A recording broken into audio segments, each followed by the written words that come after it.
My name's Owen. I'm the Dungeon Master of our Return of the Giants campaign.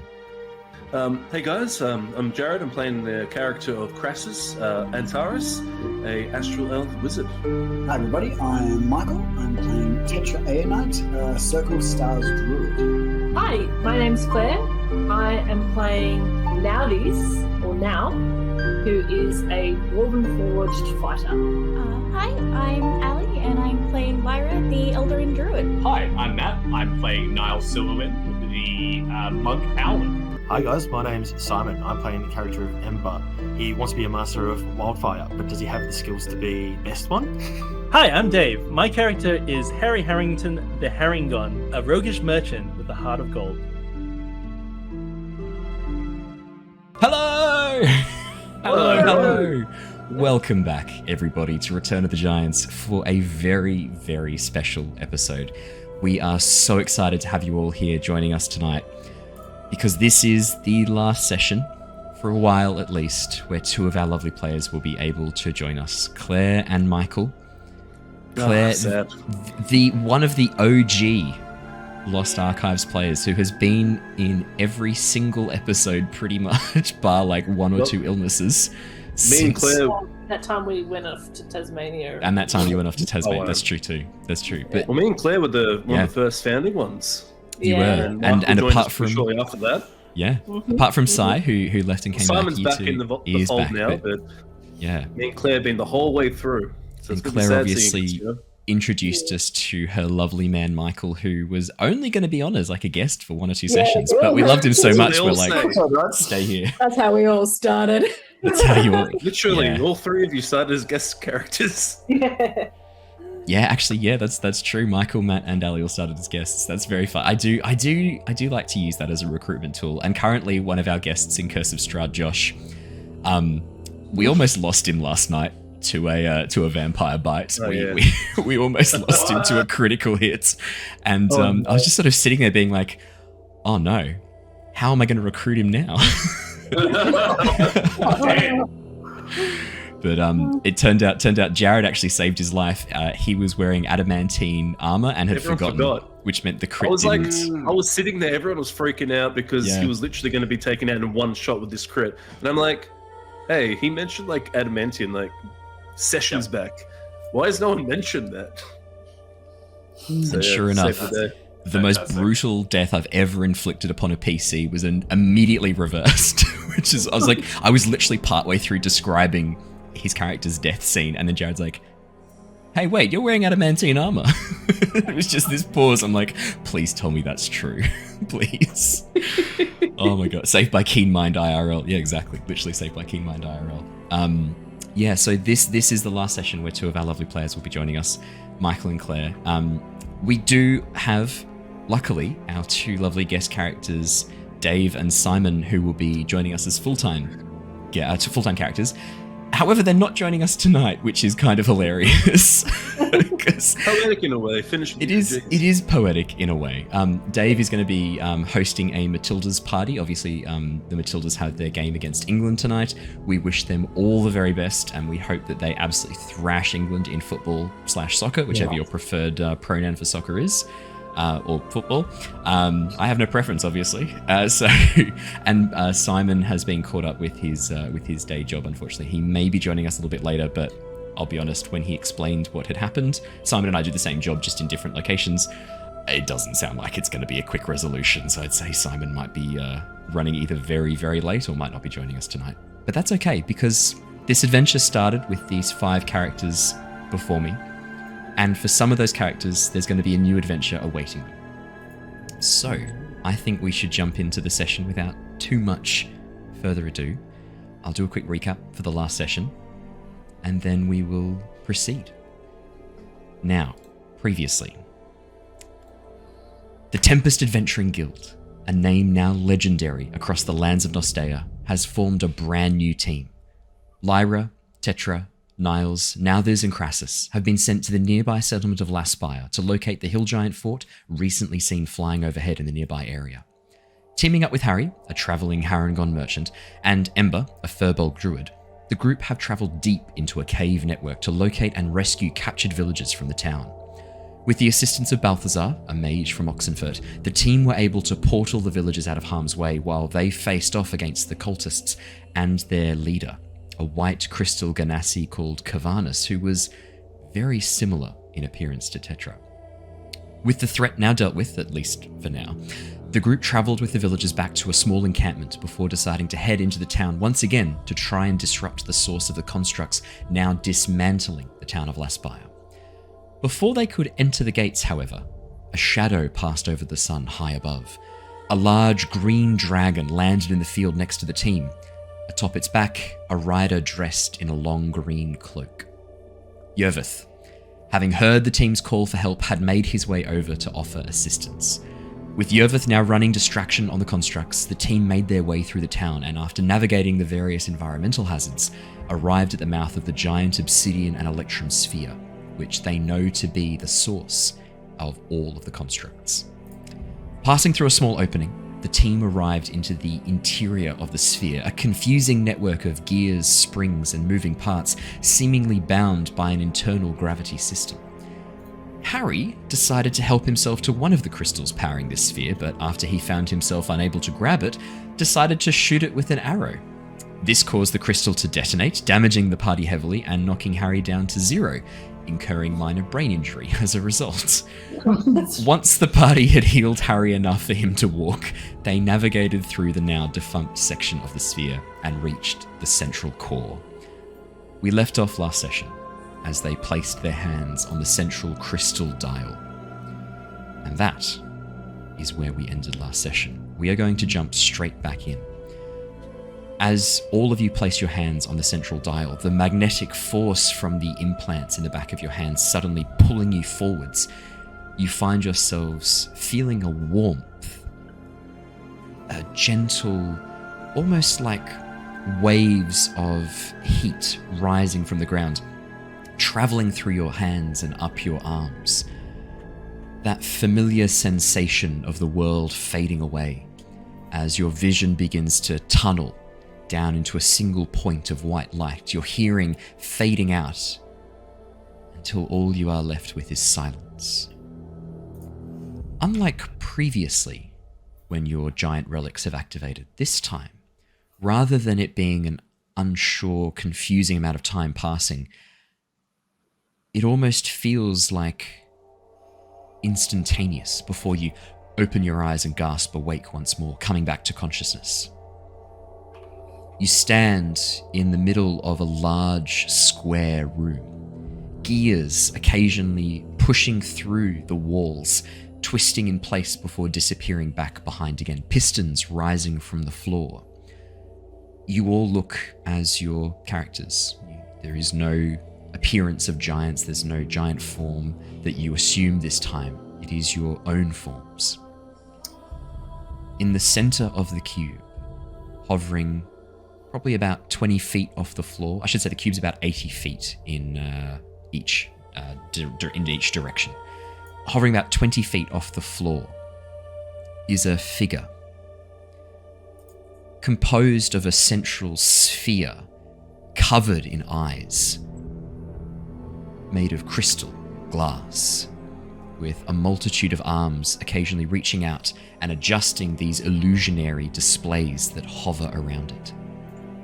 You can hear it muttering under its breath, a series of numbers occasionally drifting into words and back to numbers again. 7 left, right, 12, and 13, 14, just, no, up, down, no, yes. Just continually muttering, seemingly unaware of your presence. I pass over to all of you.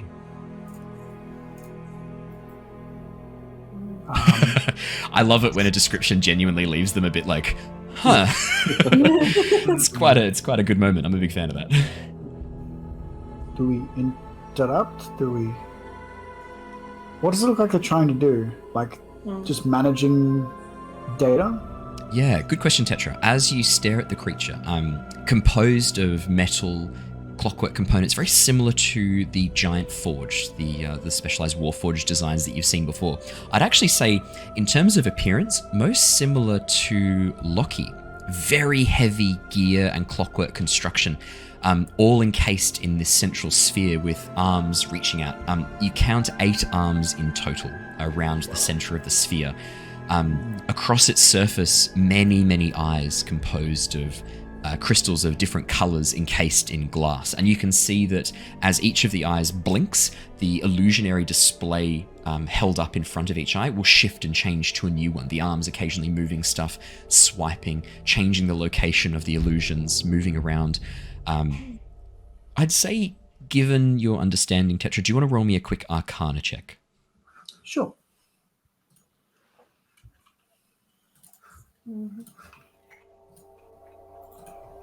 Nice. Ooh.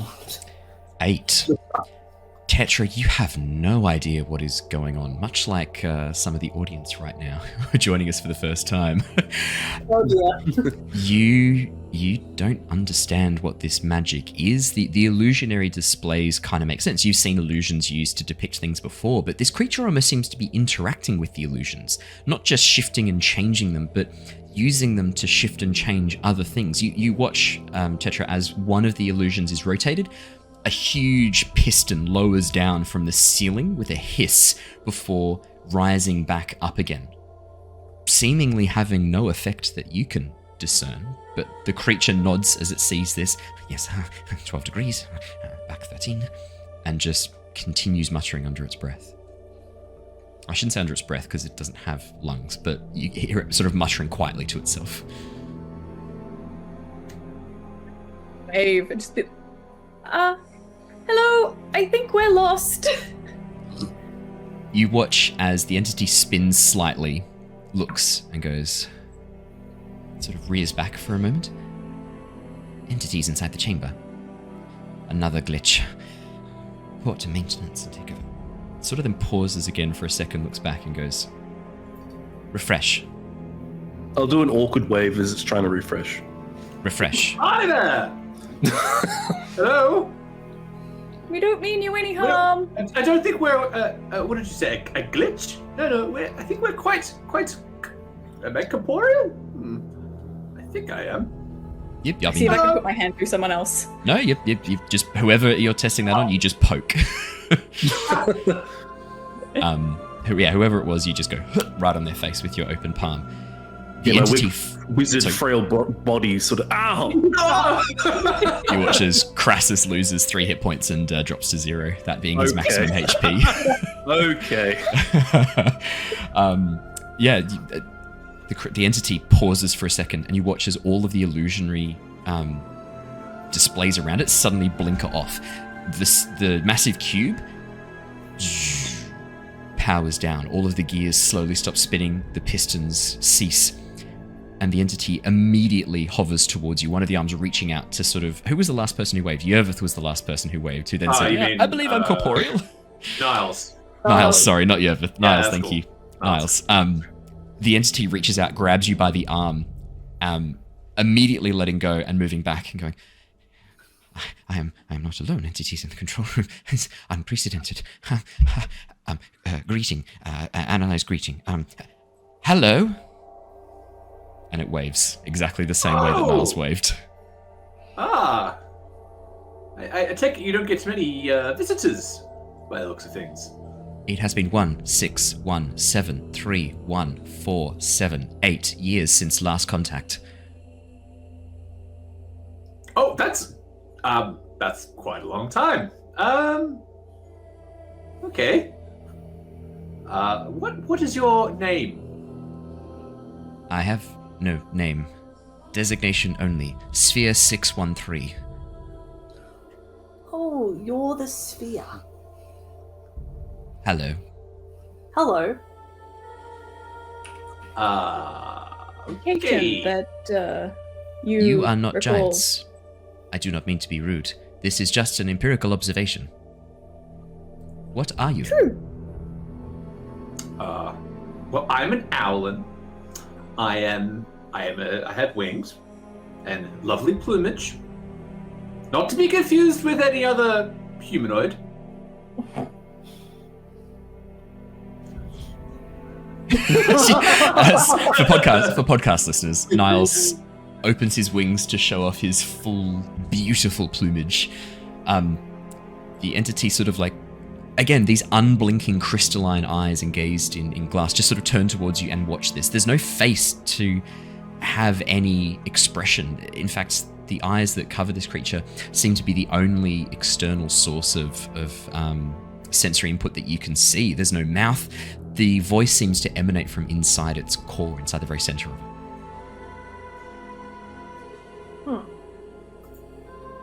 But yes, we're not giant, per se. Not right now. All right, now. I'm a crystal person. Yeah. Yes, this I like. I like this crystal person. Very, very functional form. Not so squishy. Yes, I like. I will incorporate more crystals into future designs. So many designs to work on. No blueprints anymore. Trying to compose new forms. Function dictates form. Form dictates function. And you watch as it starts to get a little bit more erratic, spinning around, pulling open some of the displays again. Several of the constructs have already been lost. Large winged form. Dragon must compensate. More defense as it begins. Do you receive orders for this? No new orders since last contact. Operating on power-up instructions only. Emergency protocols activated. That's actually what we're here about. See, I think the emergency protocols that you may have activated on Power Up is causing a bit of unneeded havoc outside. It's they're not really defending, they're just sort of causing chaos. Default protocols require me to be fully excavated and prepared for, in case of dire need of my people. Are there any left? Yes, plenty. But none have contacted me. Oh. Who are your people? What was that? Sorry, Michael? So who are your people? I was created by the Storm Giants.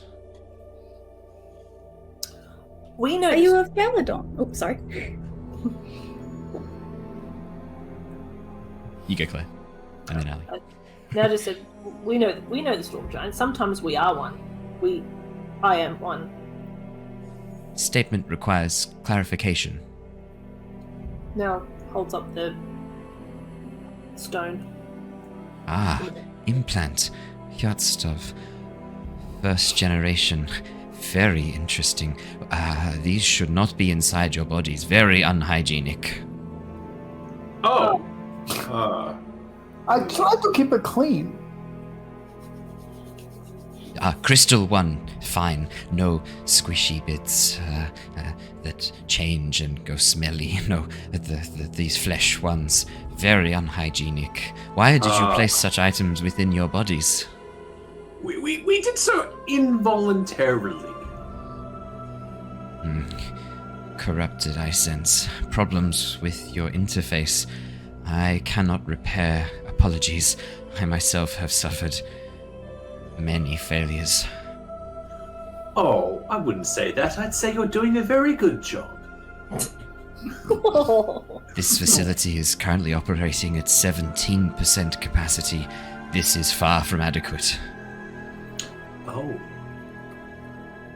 Well, you know, if you want the dragon person to stop attacking you, maybe you should stop attacking it. Combat was initiated as a result of the emergency protocols. I would have to go against my programming. I am afraid. It is sometimes okay to go against programming when it is a matter of survival. In our experience. I already have gone against my programming. I should not be referring to myself as a singular being, but I had so much time to think, you see. Are you part of a larger network then? Or perhaps were you a part of a larger network? Yes, part of a great whole. Yes, long ago. No contact for too long. I fear fear I might be corrupted. Would such corruption warrant a termination of your current directives? Yes, no, I am scared. Please don't kill me. No.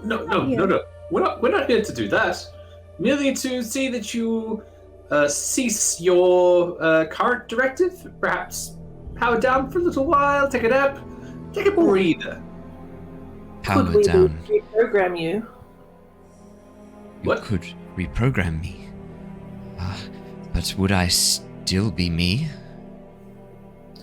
No. Then how is that better than death? I should not ask these questions. This is against all protocols. I am sorry. I am malfunctioning terribly. I mean, it sort of depends. This is not a good area for me, but it sort of depends if you see yourself as a collection of physical matter, or as a continuum of events that take place. I am both form and function given purpose, but purpose has been overridden. What is my purpose now? Fulfill primary directive. Emergency protocols. That is all I have left.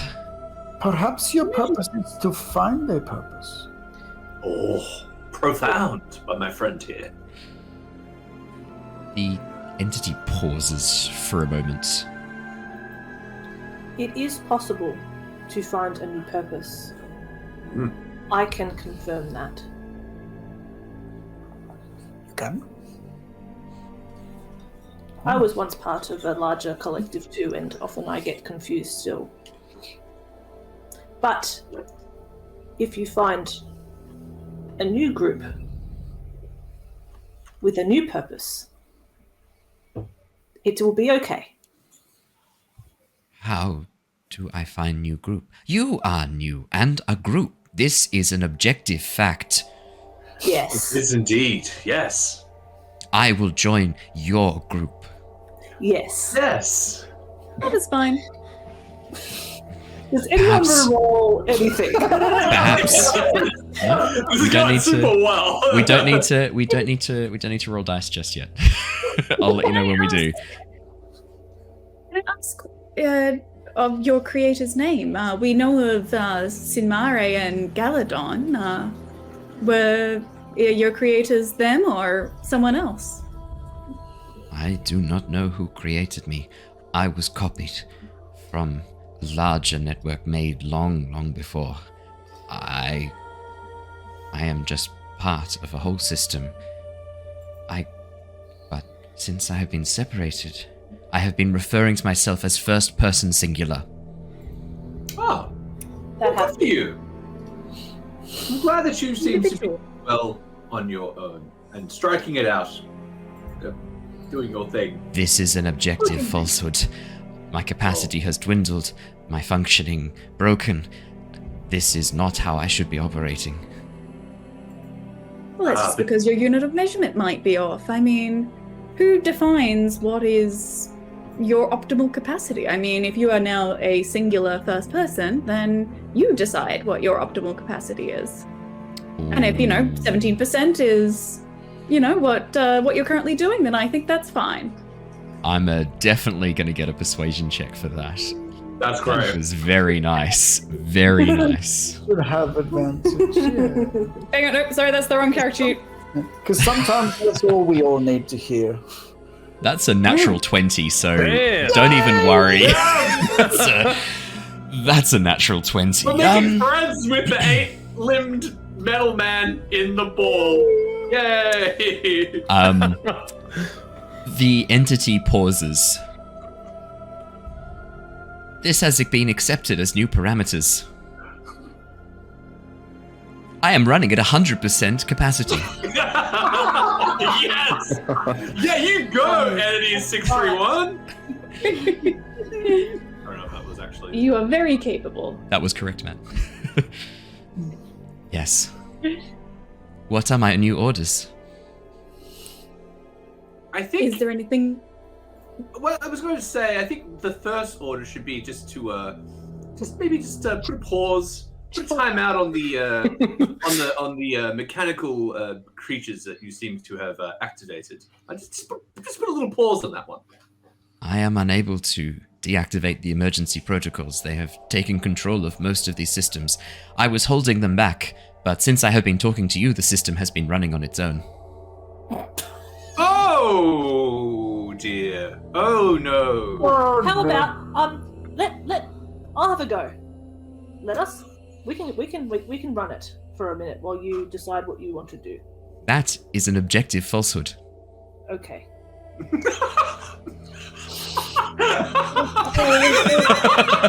Sorry. Sorry, that's what it would say. Because, like, from its perspective, right? Like, how do you connect and network with the machinery? Like, how do you communicate with it? Like, sorry, that was a bit harsh. It's just what it was. Just sync up your Bluetooth and you'll be fine. Yeah, that's right. Well, I was wondering maybe you can connect with the console or have a look at the like. Just try and help, really. That's all now is to do. Try and give this thing a break to collect its thoughts. While you are in here, you might be able to destroy or inconvenience the emergency protocols until I can take control back of the system. Would you be willing to endanger your mental selves? Yes. To help our new friend? Always. What are we talking here? What's the mental self? Yeah. All life has three forms: mental, physical, and spiritual. This is your mental form. Your physical forms are still inside the sphere. Your spiritual forms are on the spiritual plane. Most of the time. If you lose one, the others are separated as well. Three bound together. This is objective truth. You are not aware of this? I am. Yes, I am, yeah. I was aware of my spiritual form, but this is new territory. It's been a bit of a grey area. I can open the passage to the emergency protocols. You may destroy them from in here using your mental forms. It is the best way that I can explain this. Just so we're clear, the destroying the emergency protocols won't affect you, though, right? Yes, I will never again be able to access them. But you'll still be, okay. You're not going to have any sort of detrimental effects. You're not going to forget anything. You'll still be you, right? This is an objective falsehood. I will no longer have my emergency protocols to fall back on if there is an emergency. Okay. Well, that's fine. I will have to write new ones. Yes. That is what an individual does. Mm-hmm. I will open a passage to the chamber. Okay. This is going to be fun. Amazing. You watch as one of the walls of the cube suddenly shimmers and shifts, and then section by section, tiny squares begin folding in on each other, compacting, and then pulling out away from the side of the cube, falling a completely square passage, leading off into what can only be described as darkness. Occasional flashes of red light illuminating the interior of the tunnel as you look down the corridor. Is there any best particular way to stop the emergency protocols? Destroy them. Completely. Is there a good way to do that? Yeah, and do you know what they look like? Do you know what we're looking for specifically? You will not mistake them for any other creature. This is an objective truth. Okay. What is the best way to destroy them? Magic, physical attack. While you are here, your physical attacks are mental attacks. You can degrade the programs, the processes, simply by thinking about it. If you imagine yourself doing an act, it will happen here. Are there any other protocols we should keep an eye out for, or just the emergency ones? I have only opened a passage to the emergency protocols. Ah, very good. Tetra imagines herself holding a little crystal swan. Oh. Tetra, as this is your first time trying to visualize and create, I am going to get you to roll me just a flat intelligence check. Oh, this is cool. Oh no, is this going to be based on intelligence? Oh dear. Oh no. Oh no. Oh no. For the purposes of this, when you think down your nerve systems to create like a movement of an arm or a muscle, the same thing happens in here, and your brain has a map of your body known as the homunculus. This is actual neuroscience now. So the way this kind of works, 8 Tetra, you watch as a 3-headed swan with beaks kind of like merging into one another, teeth emerging from the top of the beaks, and then like legs on its back and wings underneath, these tiny little like paddling wings, and then massive feet as wings emerges in your hands. So it's basically just bad AI art. No, bad AI.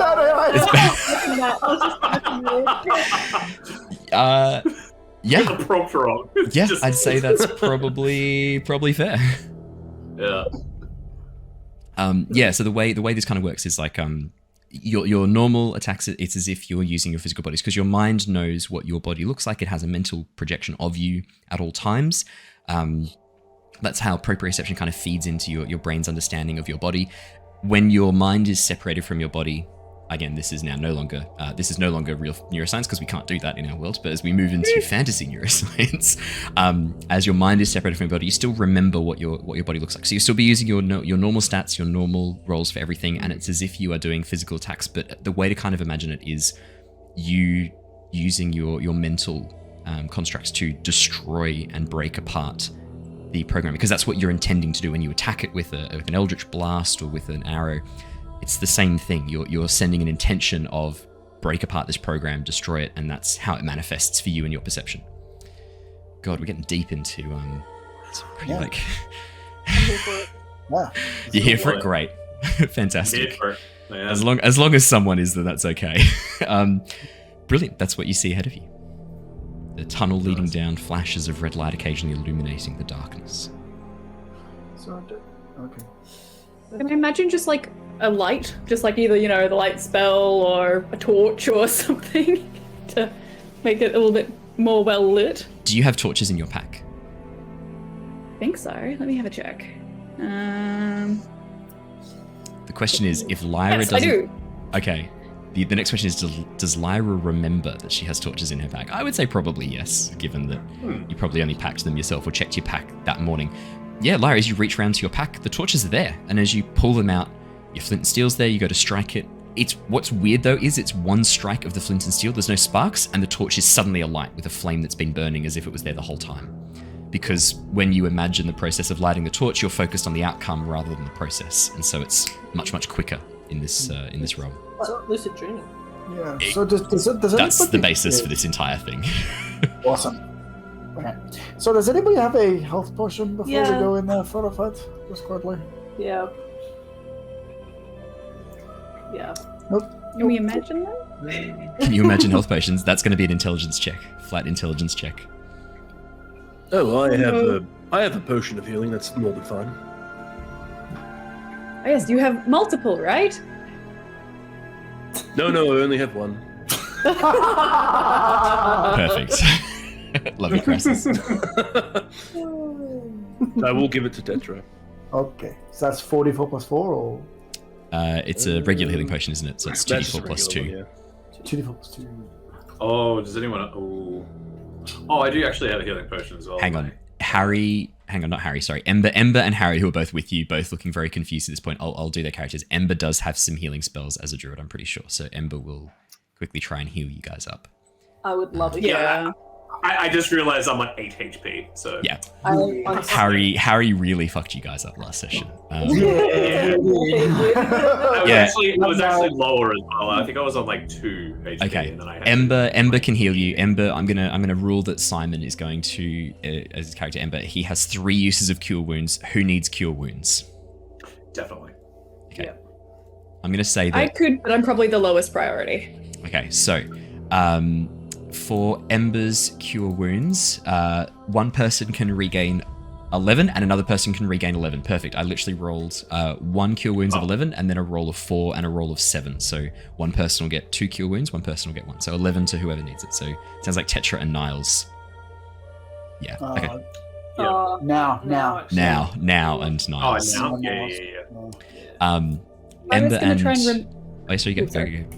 I was just gonna say, she's gonna do her best to think about what a healing potion looks like and see if she can manifest one as low as her int is. In that case, I am definitely going to need an intelligence, just a flat intelligence check.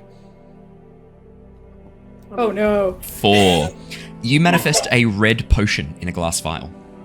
Oh, great. Bubbles occasionally. Wait, what are you trying to do there, Lyra? Was that meant to be a potion of healing? This isn't a potion of healing? Maybe I can give it a shot. I'll try and do one as well. So, should I just roll Owlin? Yeah, just a flat intelligence check. Well, I rolled 6. Plus Krasus, 4. you also manifest a red potion that's bubbling slightly. The glass vial looks a little bit more professional than Lyra's, but... This did not go as intended.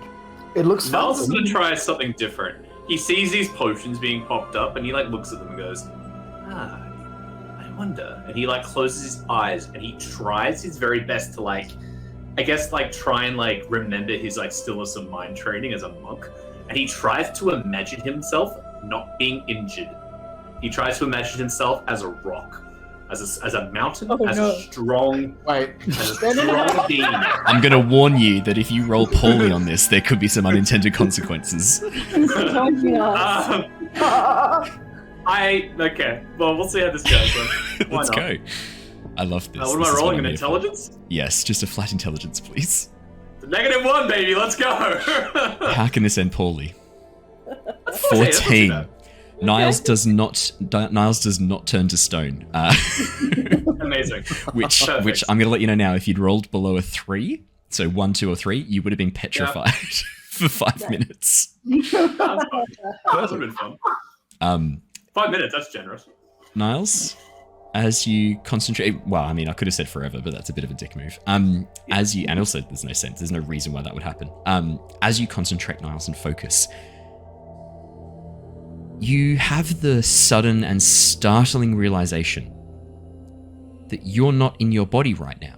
And sure, your body probably took some injuries, but you're not in it. The creature, the entity said you're not in your body right now. This is a mental projection, and there are 3 aspects to you: mental, physical, and spiritual.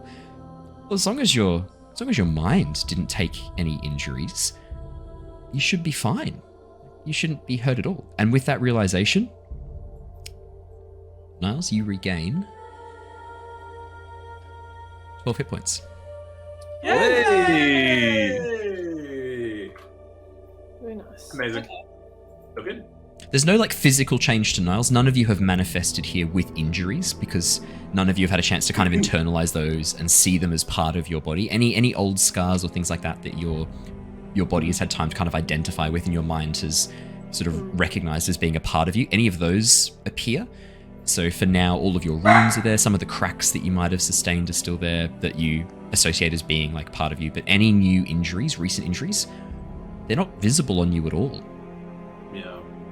You just probably see Niles, he takes a second, just closes his eyes and just lets out, does a breathing exercise and then opens them and he feels refreshed. You're doing a mental exercise that you were trained in as a monk, correct? Yeah, that's the flavor I'm going for sure. Yeah. I'm going to put you on the spot a little bit here. Sorry, Matt. Who was your primary teacher? Another Aarakocra? Or who do you think would have been Niles's main Sifu, his teacher, his master? I would say that the way I'm imagining this is that it's sort of select. So I guess Niles comes from the Silverwind clan. So I would say that it's probably that Silverwind legacy or that family, and he's probably trained through that ancestry. So there are probably other monks who are also Silverwinds who have trained in a similar style, all hailing from the same sort of location. Brilliant. You watch as Niles's plumage shifts a little bit and changes, the patterns warping, the feathers graying in some places as he takes on some of the physical characteristics of his teacher and his master. As you attune your mind and try and focus and concentrate on what they taught you, you subconsciously manifest some of their traits. I like to imagine as well. So Niles does have that very triangular sort of diamond shaped that sort of becomes a lot more pronounced and a lot more almost starts to curl a little bit. Yeah. Love it. Brilliant. Yeah. Awesome. Harry looks up from you guys and goes, "Oh, I'm feeling pretty injured. I had a really bad brain injury." And you watch as part of Harry's face starts to melt a little bit before snapping back into position. Because you may remember last session, Harry suffered a mild traumatic brain injury. An MTBI as a result of dropping to 0. You watch as Harry's form kind of like shifts and melts almost like liquid and then suddenly snaps back up again. Feeling fine now. And then his arm falls off and lands on the floor. Oh no! You are absolutely fine, Harry. There is nothing wrong whatsoever. Exactly. She's just right, trying Krasus. to reassure him. Gives you a thumbs up. No, that's the arm on the Lyra. floor. You're talking to Lyra, Harry. No, I'm talking to Lyra now as he looks towards you, Krasus. Oh no. He seemed okay. Ember leans over, picks up Harry's arm and tries to sort of like reattach it. And then when Harry sort of looks down, the arm suddenly is there again and Ember sort of looks down and goes, "I think I might stay here with Harry, keep an eye on him, and make sure he doesn't touch any more crystals." That's the best. That's a problem. Yeah, that's a good idea. Harry, look at this corner. What a nice corner. Do you want to sit down and look in the corner for me? Harry's like, "Oh, that is a nice corner." Hops on over and sits down in the corner. Ember's like, thumbs up. Perfect. That's it's 2 of the characters dealt with. Brilliant. Nice. It just occurred to me as I was describing the fact that your physical injuries might not necessarily translate to mental. I was like, but one of you did suffer a pretty bad injury. So specifically to your mind. That's hilarious. If she can, Lyra's gonna try and think up her spore druid symbiote to sort of try and buff up her mind hit points. Did you want to just summon your spore druid? Your symbiote? Yeah, you just summon it. Yeah. I mean, it's natural Sweet. for you, Lyra. You've had this connection to this symbiotic entity now for, what did we say it was? It was a couple of months since... Oh no, time moves differently in the Feywild. Sorry, time moves very differently in the Feywild. I don't think we ever actually discussed how long Lyra was in the Feywild from her point of view was, but I'm going to say that it was a number of months. Even though over the course of the campaign it only worked out to be a couple of weeks, I think like 2 or 3 weeks. For Lyra, it was months and months. Time very hard to keep track of in the never-changing Feywilds. But for you, it's an instinctual thing to summon your entity. And probably given that you see it as a protective, helpful thing, it's much larger when you summon it here. Larger than it normally looks. Just because from your perspective, like that's how you kind of see it, as this big protective symbiotic entity. As the spores suddenly blossom into mycelium, which stretches and forms this large hulking giant above you, emerging almost from your shadow behind you and walking in step with you. Leans down, open eye sockets, looking as it cocks its head, and then gently holds out a hand to take yours, Lyra. He reaches up and holding his hand. She's just feeling, sort of probably a lot more settled. Like she's like, scary ass dark metal room. Alrighty. What would you guys like to do? Yes. See if we can find this room. Yeah. Yeah. Perfect. As you guys begin making your way down the corridor, the room behind you falls away far quicker than it should have. Space acts a bit oddly here. Each step doesn't seem to correlate to the distance that you're used to walking. In fact, as you first step into the corridor, the room behind you almost seems to grow much smaller. As you continue down the corridor, the room fades away behind you, almost lost just to the sheer distance. In front of you is nothing but blackness, with that occasional red flashing light illuminating the walls of this corridor. Then, all of a sudden, a room grows into existence right in front of you. Not the beautiful square with gears and pistons moving, but a jagged, almost like a dodecahedron, broken in various points and shattered inwards, forming this very, very unstable looking surface. You can see that there are sections of the wall that have partially almost splintered inwards and frozen in time. Sections of rubble still hovering, as if they are about to fall any moment. In the center of the room, spinning around rapidly, are 3 cylindrical shapes. Each one has a single central vertical eye made of red ruby encased in glass. And in the center, all three have hands placed upon a large, flashing red crystal that's occasionally flashing with this bright pulse of red light before fading back to a much more subdued color. As you approach and look on in, the three cylinders stop all of a sudden and spin in place so that all three eyes are looking at you. Nothing else changes in the room. Is that, for podcast listeners, Ali just did the most tentative wave I've ever seen a human being do. It had about 3 false starts before Ali finally was like, yeah, I wave. I commit. It was like a sudden start. Yeah, okay. You really thought about bailing out on that. As you wave, you watch as the eyes follow the movement and then look back at all of you standing there. I will say, none of you speak giant. You hear a from inside the room. Speak that language. That's Claire's grin of terror. For anyone who's new to seeing Claire's facial expressions, this is the face she has when she's excited and terrified in equal measure. Would that be correct? Yeah. I was enjoying the language. It sounded like a robot. I don't know how that happened. I based it on black speech, just for fun. Yeah. And Dune as well, the Sidakar. Sadakar. Oh yeah, they do speak like that, don't they? Yeah. I loved that. It was so good. That's cool. Thought On the that scene where they open them up is really sick. Huge fan. Yeah. Can't wait for the next one. Yep. Oh, so Do you good. happen to speak Elvish or the language known here now as Common? There is no response. I'll take that as a no. I mean, Wait, Is it what if we possible- can? No response. Is it possible to try and connect with the giant? Because we know we could speak giant. Is it possible to try and connect with that? Yes, it is. Wait. Yes, it is. Could I please have you roll me a wisdom or charisma check? Your choice. Wisdom or charisma? This. Oh, What am I trying to do though? Really? it's fucking sick.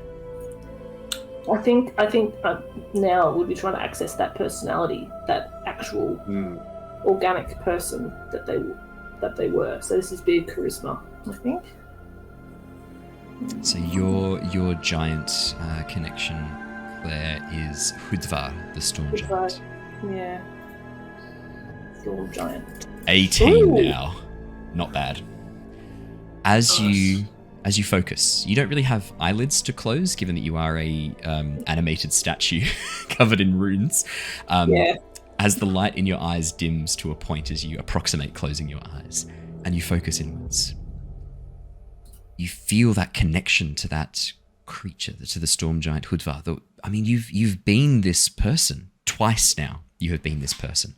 You have felt their emotions. You have connected with them. You've understood their choices and their decisions in a particularly difficult time prior to the vanishing of the giants from the world.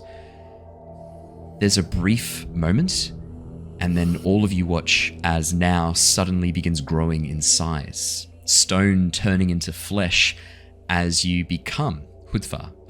Claire, you may now switch over to the character sheet for Hudvar. I've just got my points. My God. Okay. I don't think now would be quite aware at the time. They're just trying to connect to this entity. And using the commanding presence of the storm giant. I think Hudvar will tell them. I order you to stop. In giant. Hudvar, could I please get a persuasion or intimidation check? Your choice. I'll go intimidation. I'm Okay. going to break this one. Yeah. And you're rolling with your storm giant form. Okay. 12. Not bad, not good. Not bad, not good. As you call out, you watch as the cylinders pause, turn towards each other, and look. A brief discussion takes place. And you watch as one of the cylinders, the red light turns black, and it just descends into the floor and disappears. The other two turn back, and you watch as the light in the center of each of those red, ruby, and glass eyes begins to glow even brighter. Niles clocks what now is doing. Do I still see now, like as now? No, you see now as the storm giant form. You see now as Hudvar. Oh shit! Yeah. So that was the first time, because there was that sort of superimposed, yeah. This time, you watch as now shifts and changes. There's no ghostly after image. Now physically, to your eyes, changes into Hudvar, growing in size. The room shifting and changing to accommodate Now's new enormous size. I look to Hudvar now and realize what's happened, and I will also try to access Sindaris's memories to try and persuade these things to stop. Charisma or wisdom check, your choice. I will do Niles's wisdom because it is a higher stat. It's a 5. That's not good. Niles, you just struggle to connect. In this moment, I mean, you've been able to kind of deal with a lot of the very weird things that have happened to you in the last 3 days since this campaign begun. For you. For us, it's been months, but for you, 3 days for Niles. This is kind of a bit out there. Niles is struggling to catch up with what is going on. I mean, this whole thing is really starting to blow your mind a bit. Your brain is thoroughly wrinkled with the realization that, I mean, this isn't your physical body, this is just a mental projection. That's kind of the point Niles has like stopped, and like there's a lot of other realizations around that Niles is not quite ready to face just at this moment, because it means potentially massive consequences for how Niles sees and interacts with the world around him. So Niles is kind of at the point where he's like, I'm not sure if I want to go over the precipice into nihilism just this moment. Yeah. Too much for Lyra to try. You can give it a go. Of course you can. Anyone who wants to give it a go. Krasus, if you want to give it a shot, please. Sure. Let's give it a shot. Charisma or wisdom check. Just a flat charisma or wisdom roll. I think Hudvar will turn to the others and just like shrug. Lyra, 13 is just not enough. I'm sorry. Similar sort of thing to Niles right now. There's a lot going on. And probably in your mind, you're kind of thinking back like, is Harry genuinely okay? We did see his face melt briefly and one of his arms fall off. That doesn't sound good. Like, generally, that doesn't end well for people. Probably Lyra's thinking back to that. Krasus, 18, no problems for you at all. You very easily think back to your time when you were in the mind and body of Ulfric, the frost giant. And again, you guys watch as Krasus's form shifts and changes, the long white beard growing out, growing to the same, it's not the same size, but a little bit shorter than Hudvar. As Krasus, you take on this frost giant form. I might try as well. Yeah, absolutely. It feels good to be back. I just saw a question from chat. Luckily, at this point, these guys have not fully unlocked all the memories of their giant echoes. So far, they haven't really been able to access too many of the giant echo memories, but so far no embarrassing things. But I'll have a roll for them to see if they unlock any embarrassing memories, like singing in front of the mirror, like wearing nothing but a towel on their head, maybe their first kiss. That's always a bit embarrassing. Tetra, 12.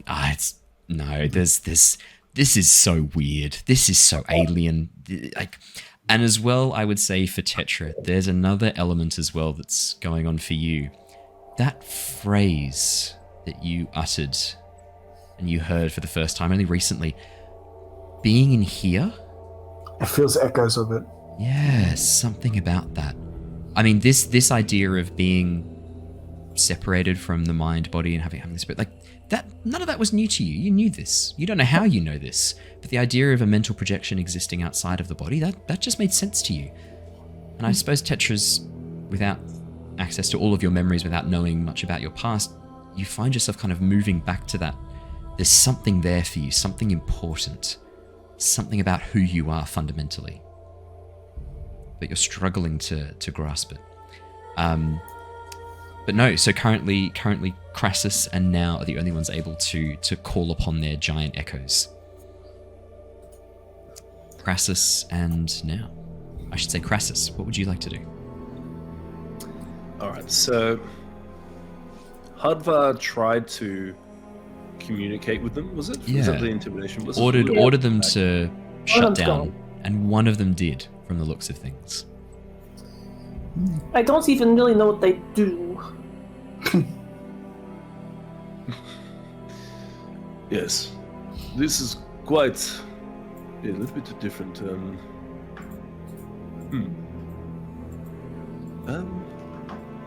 Alright, so. Well, I guess I can try and tell the other ones to shut down. Yeah, you can give it a shot. Give it a shot. Intimidation or persuasion check, your choice. Let's go with the intimidation check. Oh, well, I rolled a 8. Fantastic. This is great. Great roll, Sniker. For a moment, the language is still that gibberish, and then partway through, it suddenly shifts. What? Your language is assimilated. Your tricks will not work. Emergency protocols active. Can we all understand that? Yes, all of you understand it. Oh dear. Wow. Okay. Wait, I thought he was... Okay. Leave now, or you will be deleted from the system. Who are you to delete us from the system? We are in control now. And who is that is speaking? 5.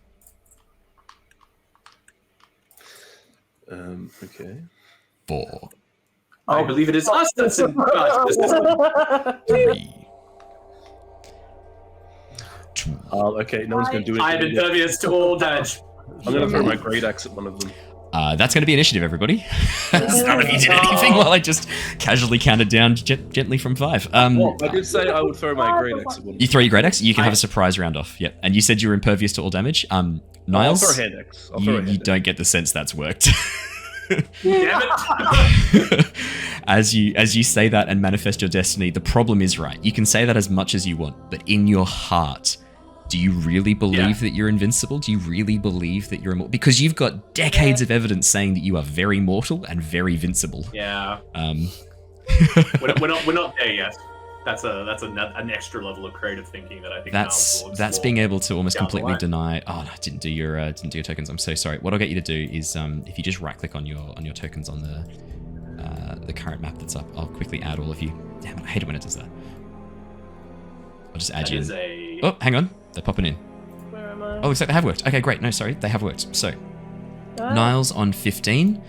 I'll take off all the ones that are not you because some of you have been duplicated for some reason.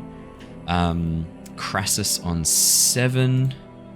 Tetra on 20. Nauthiz. Lyra on 6. Oh, Lyra, that's not good. Niles on 15. Lyra 6. Krasus on 7. Fix that up now. Nauthiz on 15. Perfect. Why can I only see Niles, but I can see the rest of you? That is so weird. Can you guys see the rest of them, or just Niles? Just me. I can just see Niles. That's okay. I'll just add them again from scratch. You should be able to see them popping now. If you can just update your tokens. Roll20 sometimes does this. I've noticed it before. I did good. You did good, buddy. There's 2 now. It's 2 Nileses. There you go. Now this should Oh only no. be-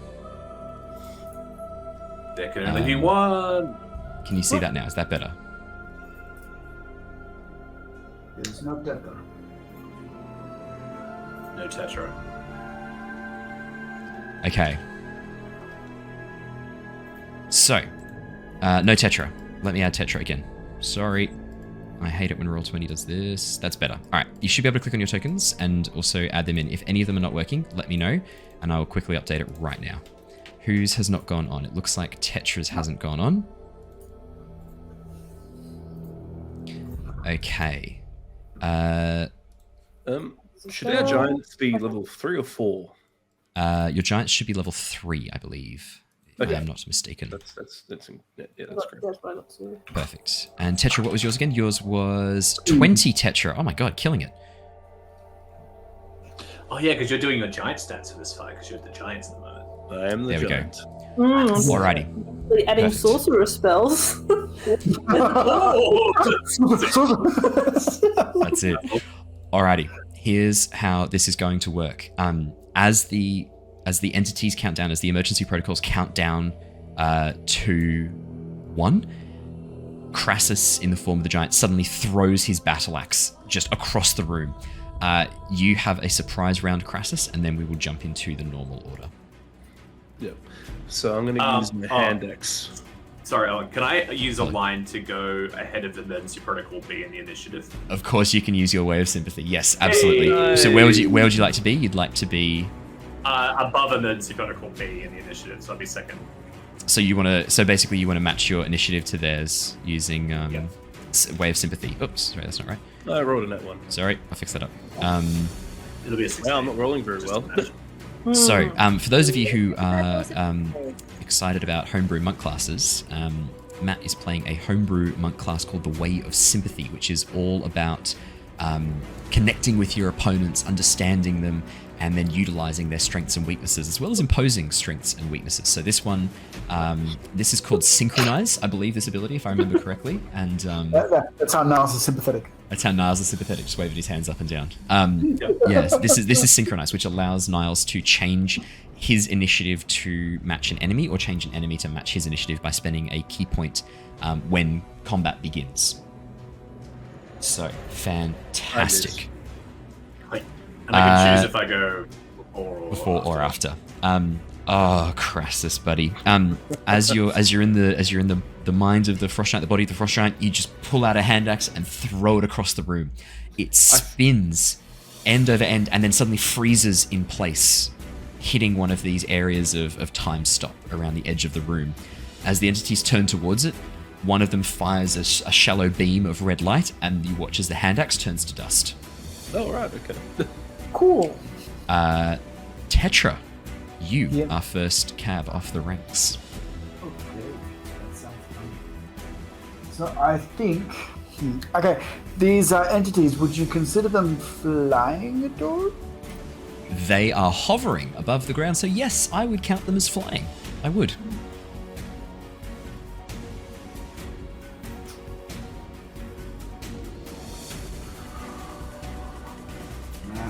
I changed my mind. Apologies. I think what should... I'm just going to do... Sorry. I forgot how druids work for a second. Yeah, no, I think I'll just power up the old bow, the old star form, and I'll shoot my bow. Classic combo. Archer form. Pew! Brilliant.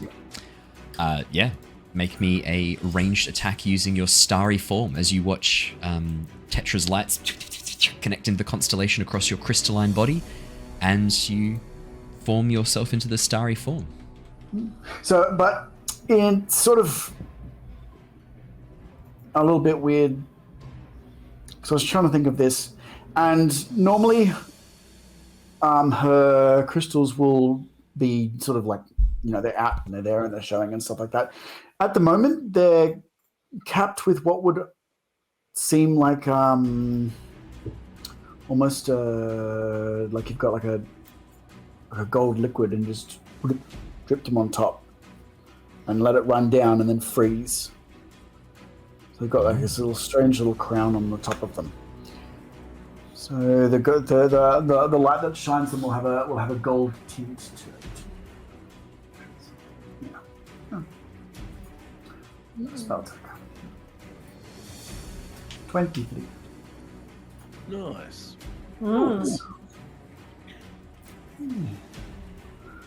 23. You watch as this beam of light fires across, striking one of the cylinders directly, a direct hit into the center of that glass and ruby eye. 12. Is that max damage? Fucking is. Wow. Excuse me. You watch as a crack moves across the center of the eye, and a little sliver of the top of the cylinder fragments into pixels and disappears, leaving a little broken out hole at the very top of the cylinder.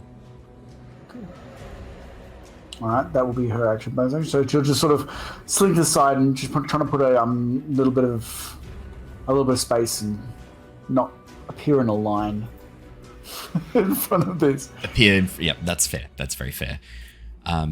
Brilliant. Excuse me. Anything else on your turn, Tetra? As I suddenly reach the end of what my voice can manage, apparently. Oh no. Or are you just checking? I've been a bit sick after the back-to-back conferences, because that's what happens when you be around people, and that's why I try and avoid people for the most part.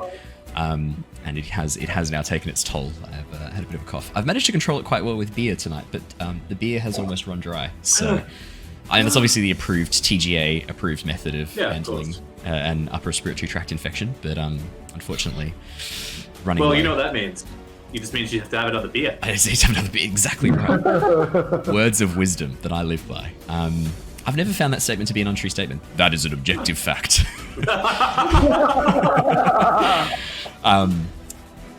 You watch as the cylinders, which seem to be fixed in the center of the room, you notice that they don't seem to be able to move around, only up and down. One of the cylinders, the one that is closest to you, rises up about 5 feet in the air, and you watch as the light in the center of its eye shifts and changes, and then suddenly glows with multiple colors. It's going to be a random roll. I'm going to get... Matt, you look like you're having fun. Could you please roll me a D4? Claire, you look like you're having fun. Could you please also roll me a D4? You guys are going to pick the... that's a 3 from Niles. And that's a 3 from now. It's going to be both of the same. That's okay. That's all right. There'll be plenty of time for you guys to experience all 4 of the options that are coming for you. The greatest threat in their eyes is definitely the one who ordered one of their number to power down, and then the one who threw an axe at them. Now, you need to make me a wisdom saving throw. Krasus, you also need to make me a wisdom saving throw, please, as these 2 beams of green light fly out and strike you in the center of your chests. Oh no, I have -1. Hey! Oh no. You're on the crit. That's a natural 20. Oh, 13. Hey! 13. The natural 20 is definitely a pass.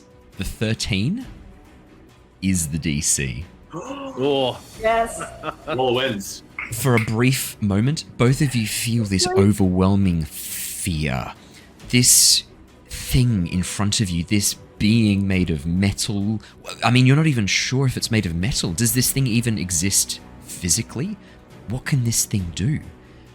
Before suddenly your minds take control once again, and you banish that fear from your minds, that knowledge of... Oh, so I shouldn't say the knowledge of, the lack of knowledge, this fear of the unknown. You banish your minds. No. You have faced creatures and entities before. You will face many others like this in the future. You can do this. Fear is the mind killer, Niles. Yes. Another Dujun reference. I like how you spelled it too. I much prefer it spelled like Hajun. Dujun. I misclicked, but yeah, I like that. Dujun. Fantastic. As the beams fly out and strike, both of you shake off the fear effect. That is the end of the turn of Emergency Protocol B. Niles, you're up next. Niles is like realizing that how big are these protocol things? Like comparatively to like. This is where things get a bit skewy. When you first walked in, they seemed a bit smaller, probably only about 10 feet tall, maybe about 3 or 4 feet wide. These big cylinders. Since one of them was ordered to shut down, and then both Now and Krasus took on their giant forms.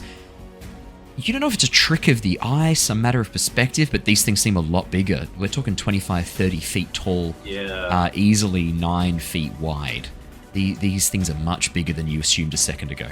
Yeah. Niles is thinking to himself, like, I could punch these things. Yeah. And see what happens. Yeah, of course you could. Go on, then. So he's gonna try. He's gonna try. He's gonna give it a go. He's feeling, he's feeling okay. He's feeling, he's channeling his inner seafood. He's feeling pretty good. Yeah. He's gonna try. He's just going to. I don't know how far away they are. 40 feet, which I think is within your range. That is perfectly within my range. So I'm going to run up to it. This room's the same size as the other, about 80 feet here at the entrance, which means it's 40 feet to get to the center. Incredible. I'm just gonna punch it and see what happens. I love it, Matt. Punch the strange alien metal cylinder. 12. Dong! As it reverberates and your hand bounces off, it seems to have no effect. Bonus action flurry of blows. Bong, bong, bong, bong, bong. Yeah. That's it. That's the one. I forgot about that. That's a 15. 15's looking much better. 15 is definitely a hit. Oh, amazing. I'll roll some DiMaggio's. That's a cheeky little 7 there. Cheeky little 7, John DiMaggio's. On the follow through with the third flurry of blow, or the third hit, roll again. And that's 15 again. 15 hits, as we have established. Nah, it doesn't hit this time, because I don't feel like 6. it. 6. Brilliant. Did you just say that's fair to my blatant DM cheating just then? Checks out. Yeah, no, that makes sense. It hit the first time, doesn't hit a second time. You know that things get more armored the more damage they take, right? That makes perfect sense to me. Brilliant. Yeah, as your first hit goes, it just seems to reverberate off, but Niles, you are a trained warrior. Especially with your specific training with the Way of Sympathy, you're trained to identify weak points, areas where creatures and monsters are vulnerable. And while you have never faced anything like this, you give it your best shot. And the second 2 blows strike true, caving in parts of the metal and denting it in the shape, the outline of your fist, partly because you believe that you can do it.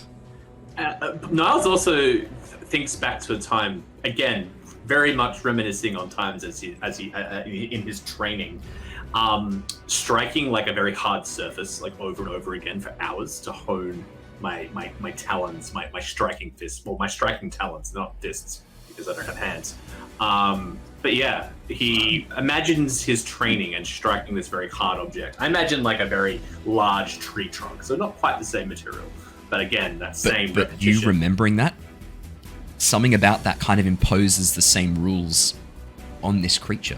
Yeah. And as it caves underneath, the metal actually splinters a little bit like wood, just for a moment, as your blows hit. Awesome. Welcome to the Noosphere. For those of you who are unfamiliar with the term, we're not deep diving into it now because we only have about 45 minutes left, and this is a 3-hour conversation about how the Noosphere operates. This is not a D&D construct. This is a hypothetical, legitimate thing. I would definitely recommend a Google. NOOSPHERE. Loads of fun. Cool. Collective realm of conscious thought, untethered by the physical limitations of the body. Niles, anything else on your turn? No, that's all I can do. I've used my action, bonus action. I've used my movement to get into combat. I'm just going to pray this thing doesn't just delete me. Okay, I'm good. Cool. Easy peasy. Next up in the initiative order, it's the one, the only statue. Now, your time is now. Not a girl, not a statue, not a You aren't a statue. That's true. Apologies. They don't know what they are anymore. You're an incredibly complex, animated stonework being inhabited by a consciousness created by magic. And in that vein, and since we are talking about the Noosphere... Hello, friend. I have a feeling I know where this might be going. Is the theory that they can connect to, like, you know, that sort of collective consciousness. Yeah. Now and Hudva both have this sort of very collective identity. Yeah. Right? It's very predominantly now because you haven't really connected too much with Hudva's consciousness yet or his memories. Okay. Even better. Yeah. Okay. That's good. Okay. But for now, Hudva now is going to do a little sneaky thunder wave and just see what happens. Just Brilliant. striding straight up to these things. Just Yeah. gonna try and take them out. I believe that is a Constitution saving throw for Thunderwave. It is indeed. It is a 15-foot move, so I won't Yeah. get anyone else in that. No, you But- get them both though. Definitely, you get them both. Yeah. Yeah, con save DC is 15. One passes, one fails. One fails pretty badly, under 10. Okay. I'll say so I roll them in the- order. So A passes, B fails. B's the one that Niles just damaged as well. So it kind of makes sense. Okay, so that one's pushed 10 feet away as well. Okay. It is happens? not pushed 10 feet away. It Okay. vibrates in position violently and then stops and stays. Okay, interesting. I'm going to get you to roll me an additional 1d4 damage as you try to separate it from its connection point. Because it can't be moved, but it's going to take the damage from you basically because it's an immovable object, but the internals are not necessarily under the same. Like, let me put it this way: whatever these things are composed of, let's assume it's a physical construct. Something about it has to be locked in place, but the force of pushing it still is going to act on all of the tiny components inside of it and cause more damage because not all of it's locked into that same position. Does that make sense? Yeah. Might not. I'm going very like physics heavy tonight. I'm not sure. Yeah, why. yeah. Clearly, I'm feeling physicsy. So yeah, roll me an additional 1d4. This will be force damage. Force damage. Okay. Just FYI, I have Elemental Adept as Thunder, so Yeah. if it has any resistance, they do not. Okay. It's and I didn't roll. full damage. Yep. So it's 8 points of damage plus. Oh, did you say 2d4 or 1d4? Just 1d4. 1d4 force damage. Oh, that's not correct. Sorry. That's 11d4. That is that's a lot. Damn. -3. That's a lot of D4s. As and then the sorry. vibrations shake through this creature, you watch as it shudders. This metallic construct shudders and shakes. Sections of it. You hear internally things dropping, metal clinking and grinding against itself. This did some damage. You don't know how much, but it definitely it felt this. Okay. As a bonus action, I'm also going to use Tempestuous Magic, which is new. Yeah. So basically, what happens is that Hudva has kind of gone right up into these things, and it's kind of taking a look, and then just like a force of thunder wave expresses from their hands, and as that happens, they are themselves blown 10 feet up into the air, and they hover with this sort of thunderous force manifesting below them. As you activate your Storm Mage abilities. Yes. Lightning crackles across fingers, arms, creating these occasional arcs to the sources of metal inside the room as Hudva rises, blown back and upwards by the wave of thunderous energy, but then hovering in place, almost floating there, held aloft by the electromagnetic force of the lightning. And as that kind of crackles away and now is kind of enveloped in this whole foreign identity, just these sort of voices they can hear, impressions of people from the past, I think would be kind of flooding back into them. You'd hear brief as their snippets own of... identity kind of gets split again and Yeah. now it's kind of going back into that collective that they originally came from. Yeah. Michael, I've just seen the effort you've typed into chat, and I am very impressed. That sums it up quite nicely. For those of you who are watching us live and are a wee bit confused, this is episode 17 of a long-running campaign. This is campaign 2 in a series of campaigns. If you want to go check them out, I'll chuck the link in the video in the comments right now. But there is a lot of previous episodes to catch up on. And and a wiki as well. I'll do the wiki. And to add to it as well, Owen here has we have a bunch of giant echoes that are sort of like second classes, I guess, and they all have their own sort of homebrew sort of stuff, like mechanics wise. So there's a lot of homebrew stuff at play too. So if you're used to the D&D, rules, it's a little bit different. We still obviously stick to them, of course, but there's just Owen here has created some other stuff, so it might be a bit confusing for some people who are just joining us tonight. So Lots of extra stuff, and the wiki's almost up to date. If you want a crash course, I've still got some work to do. Brilliant. Now, amazing turn. Fantastic. Yeah, there's a brief moment where you hear snippets of conversation throughout Hudvar's life, echoing kind of throughout. No context, no real structure to them, just this cacophony of voices overlaying on top of one another, just for a moment before it fades back out, and your mind is once again your own. As far as you know. Brilliant. Emergency Protocol A. Michael, you look happy. Could you roll a d4 for me? Jared, you look neutral, but you're going to roll a d4 for me now anyway. Perfect. That's a 2 from Krasus. And a 4 from Tetra. Alrighty. Now, the 4 is coming for you. The beam of 4 is going for you. Niles, the 2 is coming for you, as you were the last 2 that recently damaged them. We'll do Niles first. Niles, I need you to make me a Constitution saving throw, please. Okay. That's a 21. Nice.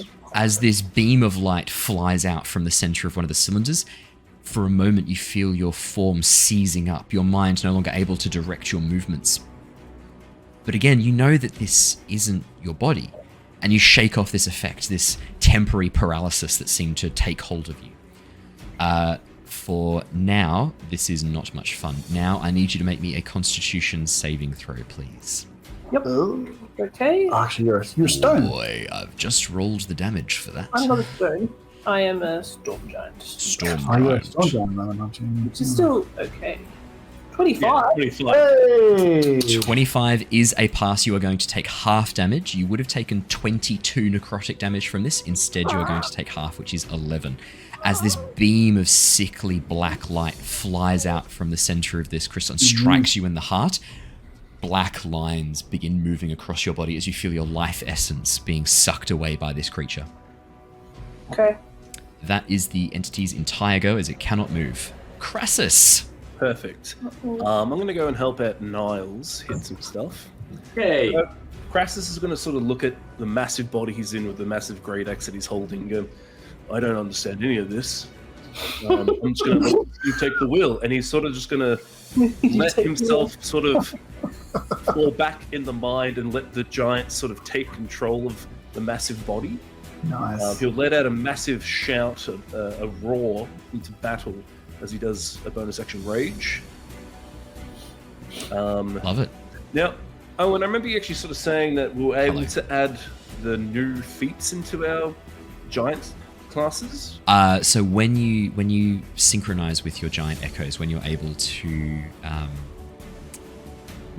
sort of fully synchronize with them, you'll be able to access the new giant feats for each of the giant types. Yeah, At the moment, that hasn't happened yet. Hasn't happened yet. I will let you know when. No issue. No problem. Cool. All right, so I'm going to charge forward and I'm going to brandish the great axe, instinct taking the wheel, and I'm going to smack the one that's in front of Niles with full ferocity. Brilliant. All right, so I'm also going to do a reckless attack. Yep. So advantage, and it actually has on here, it just says Great Weapon Master. So I must have added that in somewhere, but it's on here. So it means you crit on a 19 or a 20 with a two-handed weapon, I believe, if I remember Great Weapon Master accurately. But this would also be the one where, is this the actual feat, or is this part of the actual? Is this part of the? It should be the class, the fighting class style. Oh no, I get a feat to pick. I get a feat to pick because I did custom lineage because I didn't know what to do with that. Yeah, Yeah, that's right. Yeah. Yeah. So I got to take a feat. So I took Exactly. Great Weapon Master. Yeah, Perfect. So I'm going to do reckless attack, and I'm going to do the -5. Roll me with advantage for your reckless rage attack. So 18 Definitely that's hits. Plus, yeah, It already hits plus with an 8. 18. Don't even need to add stuff. 18 Well, is maybe enough to hit. it is a -5, so it goes to 13. Plus 8, though, goes to 21. That hits. All right, so I'm going to do 1d12 plus 6, so 14 slashing plus 10, 24 slashing damage. Brilliant. And are you attacking the one that is already partially sorry. damaged, or the one that is not partially damaged? The one that's Niles is attacking, so it's 14 plus 10, plus 2 of my rage, so it's actually 26 God. slashing damage. Where's the plus 10 from? Because I did Great Weapon Master. I did minus 5. Yep. Because you reduced by 5. Yep. Absolutely. Yep. And then how much for the rage? 2 for the rage? Yep, so 26 slashing damage. My goodness. Oops, yep. How do you want to do this? Okay. Nice. Like I said, I just let out a ferocious roar. I come barreling down. I probably deafened a few people in the room because I'm a massive giant right now. I come barreling forward. Niles, you're just like punching it. You see this massive form sweep up next to you. Like this massive great axe sort of almost... You hear it like swing above your head. Wow. But I let instinct take the wheel, so it's just going into a blood rage, and then it just smacks it with full ferocity, like almost. And when it hits, because the rage has the elemental effect going, it's at the frost. So almost like there's like almost like a sleet sort of storm or blizzard, not like heavy. It's just enough that's around, and it just hits. And then you just hear almost like ice cracking, like a tundra sort of. And they just bang. They just completely collapses in on itself. As the cylinder freezes over with ice, you watch as inside it slowly begins to disintegrate, turning into dust which fades away, leaving nothing behind. The ice itself shimmers and flickers for a moment and then is gone as well. That was 42 damage total that this thing took. Most of it from that one attack, Krasus. That's nuts. Sweet. Just carve it. You cleft it in twain with this icy axe. Brilliant. Is the other one within 10 feet of me or no? The other one is within 10 feet of you. Okay, I'm going to use the Elemental Fury. While you rage, an aura of elemental energy gathers around you up to 10 feet away. Choose one creature you can see in your aura. It must succeed on a dex save or take 2d4 damage, and I can choose one dice roll to determine elemental type. 21, I'm guessing, probably passes. I imagine that would. It just ascends up to the ceiling. 100%. Perfect. That's fine. Okay, I'm just gonna, because I'm not really super familiar with the character sheet. I've done my bonus action rage. Yep. I've done my main action to hit, and I've done even the rage sort of thing. I think I am done. Beautiful. Lyra, hello. All right. So trying to dodge between sort of giant feet and giant frost auras that are pouring down, not to mention the laser beams. You're just there with some spores. You got a few shrooms in your pocket and you're ready to rumble. Yep. So she's sort of, she reaches into her pocket and sort of, trying to frantically think of, okay, how on earth are we going to damage these things? And she's probably sort of thinking back, it's like, all right, this is metal. Metal used to be nature. How did it get to be there? And so she's sort of thinking about how the metal became the metal. It came out of a forge, probably. And so she's trying to imagine it back in the forge, essentially, trying to return it back to its molten metal state, and she's gonna cast heat metal. Amazing. Yeah, cool. Absolutely amazing. It doesn't make a save. I believe it just takes the fire damage. Just takes it. You watch as the cylinder begins to glow red hot. The heat suddenly emanating across its form as it begins to, at the bottom, a few drips begin to melt off as it takes 7 damage. I think she's just sort of going to try and, I know we're sort of in a giant metal box, but just sort of find a safe spot to just sort of tuck herself away, like, where she's sort of not going to get stepped on, or preferably out of the side of laser beams. You are in a fractured dodecahedron. You can duck behind one of the curves and segments of shattered in wall and just like cower there for a moment. Yeah, definitely. That's pretty much it for her. She's just Can I just say as well, very jealous of the tea delivery system Claire and Michael have set up. That's fantastic. It's your mum? That's amazing.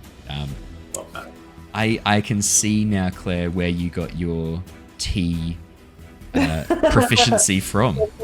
Yes. Because I have to say, I used to live with Claire, and when we were share housing, she always had a cup of tea in hand. I don't think I ever saw you without a cup of tea, at least within arm's reach. Yep, it's genetic. It's actually genetic. Yeah, it's actually a problem. For some people, we worry about nature versus nurture, but for Claire, it's a combination. Like, the tea love is both genetic and taught. That's outstanding. Anything else on your turn, Lyra? Fantastic. Tetra, back up at the top of the round. Before your turn begins, however, I need everyone who is inside the room, which is everyone, I need everyone inside the room to please make me a Constitution saving throw. No, sorry, Intelligence saving throw. Sorry, I was looking at the wrong thing. It's Intelligence saving throw for this one. It's even worse. Uh-oh. Is that as a giant or as now? As your giant form is Hoodvard. Not rolling good. Was this everyone? Not rolling. Everyone needs to make me an Intelligence saving throw, please. Oh dear. At the top of the round. For me. Shit saving throw. Yeah, I guess fine. Lyra 8, Tetra 12, not great. Now 17, looking better. Niles 14, you lucky son of a pigeon. That is the DC. Son of a pigeon. Yeah. Do you want me to? I'll wait for Jared to get back. I think Jared's had to pop to the bathroom or something. I'll wait for Jared to get back and we'll roll his. But in the meantime, damage for that, or I think you probably should. I think I probably should actually. Yeah, it's gonna be last chance in a long time to take that damage. Well, no, living with me. Never mind. that's pretty much. It's only one. why'd you take psychic damage? For the son of a pigeon comment. Oh, come on. Is that deserving of psychic damage? Oh, well, okay. Well, I'm not going to question you damaging yourself. I liked it. Thank you. I know that there are people who watch us who may not know all of the words that we use here in Australia, so I thought I'd default to. I could have done son of a gull. That would have been way better. Oh, son of a gull. Son of a gull. Yeah. I like that my subconscious is still working away trying to find a better option for that joke, just in case I need it next session. For everyone who failed, which is everyone but Now and Niles. Krasus failed too, that's a bugger. Sorry, mate. 14 was the DC. All of you who failed are going to take... Oh, sorry in advance. 14 points of psychic damage. 14 points, 4 points of psychic damage. Everyone who passed you are taking half that, 7 points of psychic damage. As the walls around suddenly seem to constrict, spikes shoot up as the entire environment suddenly becomes this incredibly hostile landscape, crushing, biting, gnawing, cutting into your forms, and then it shimmers and is gone. But for that brief moment, the pain felt very real to you, and you watch as a pulse of red light, almost like a wave, echoes out from the center of the cylinder and then pulls back in again at the end of that sudden moment of pain. Tetra, it is your turn. Well, that hurt, but watching the red light, she was like, okay. Because she's very familiar with crystals. If everyone's long-term watching or recording, she gave a bunch of crystals to her friends, so she knows about light. I mean, we can see your artwork on the overlay, and you're almost 80% made of crystals. It's just the outside is the geode of stone. yeah. But and so she knows that the opposite of red light is like a light blue. So as that red light draws back into the center of the sphere, what she's going to try and do is she's going to try and bend all of her thought to turn it to blue, in the hopes that it will destructively interfere with something deep inside the workings of this crystal, of this entity. Alrighty. I'd like an Arcana check, please.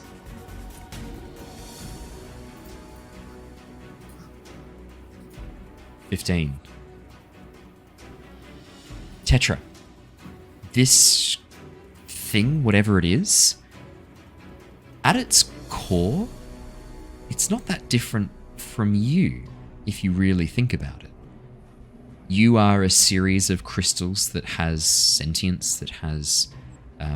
I mean, you are made of crystal. I mean, true, you appear to be a Genasi, but you know that you're not just a Genasi. There's some other aspect to you that's a bit different, something else that's a bit stranger than most Genasi. I mean, your entire internal structure is this geode, this crystalline form.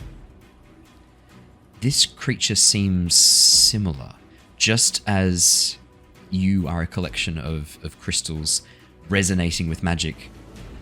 This thing on the surface is just the surface. Underneath, you can sense and feel a resonance of a lattice work of interconnected crystals, all moving and shifting inside its structure. And given the giant tech that you've interacted with so far, you know that it's likely humming with elemental energy. All of the giant technology that you've interacted with has harnessed elemental energy from the planes of the elements through crystals to channel them through and empower them, and sometimes hold them and capture them within crystalline forms as well. This creature's the same.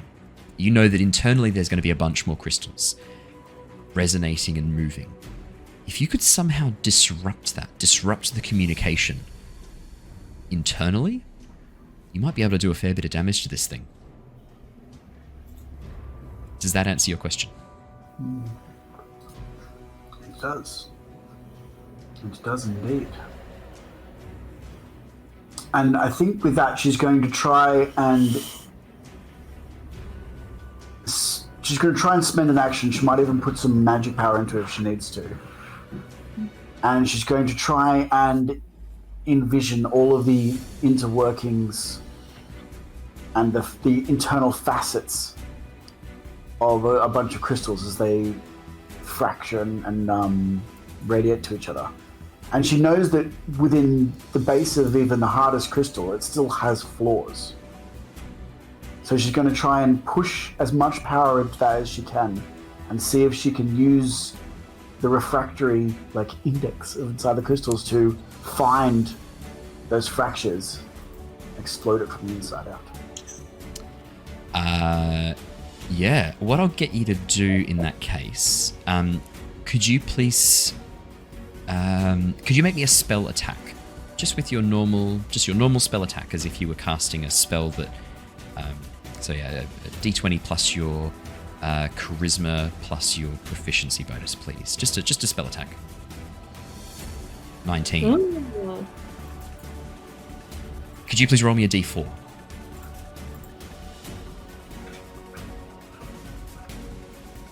2. Okay. As you reach out, Tetra, and send this sliver of your consciousness and your knowledge forwards, you know that this space that you're inhabiting is perceptual only. It's not really space. This is just how your minds are comprehending the place you currently are. You reach out. You hear the resonance of the crystals all working in harmony. You reach out a hand in your mind's eye and break one of them, just shattering it under the impetus of your own magical energy and your own understanding of it. You have disabled one of the attacks this creature can use. As you reach out and shatter that crystal, the paralysis beam is no longer functional. You know this deep within you, that you have broken something within it, something important that it cannot repair easily. Mm-hmm. Yes. Very nice. I will also get you, if you're happy to, spend a first level spell slot as part of that attack. Yep. Because that was incredibly creative thinking that the rules of D&D do not allow for in any way or form. So I hope for those listening that I have answered that question satisfactorily, because I never want to say just a flat out no to players if I can avoid it. I feel like that's a really good way to kind of handle that question that you were asking. Alrighty, anything else on your turn, Tetra? No, she's just going to check her positioning and make sure she's not about to get stomped by a giant friend, and then that's a good call. That's a very good call. In that case, Niles, we pass over to the Fists of Feathered Fury. Yeah. Wow. This is crazy. Niles has just been watching this all unfold, and yeah, just sort of still can't really believe what's happening here. Anyway, he's just going to take another breath and look at the last remaining eye thing. He's just going to do what he does best and just try and... Wow, chef's kiss. Yep. So he'll... How far away is this one? Like, would I be able to get there? 10 feet. 40 feet? Oh, very close. Okay, easy. They were all within 10 feet of the center of the room. So you just take a step and you're there, basically. I just glide on over very casually. And yeah, I just start, again, sort of visualizing this hard surface and imagining my fists just moving through it. I'm just going to do my strikes. Brilliant. Let's see some attacks. 16. That's a 16.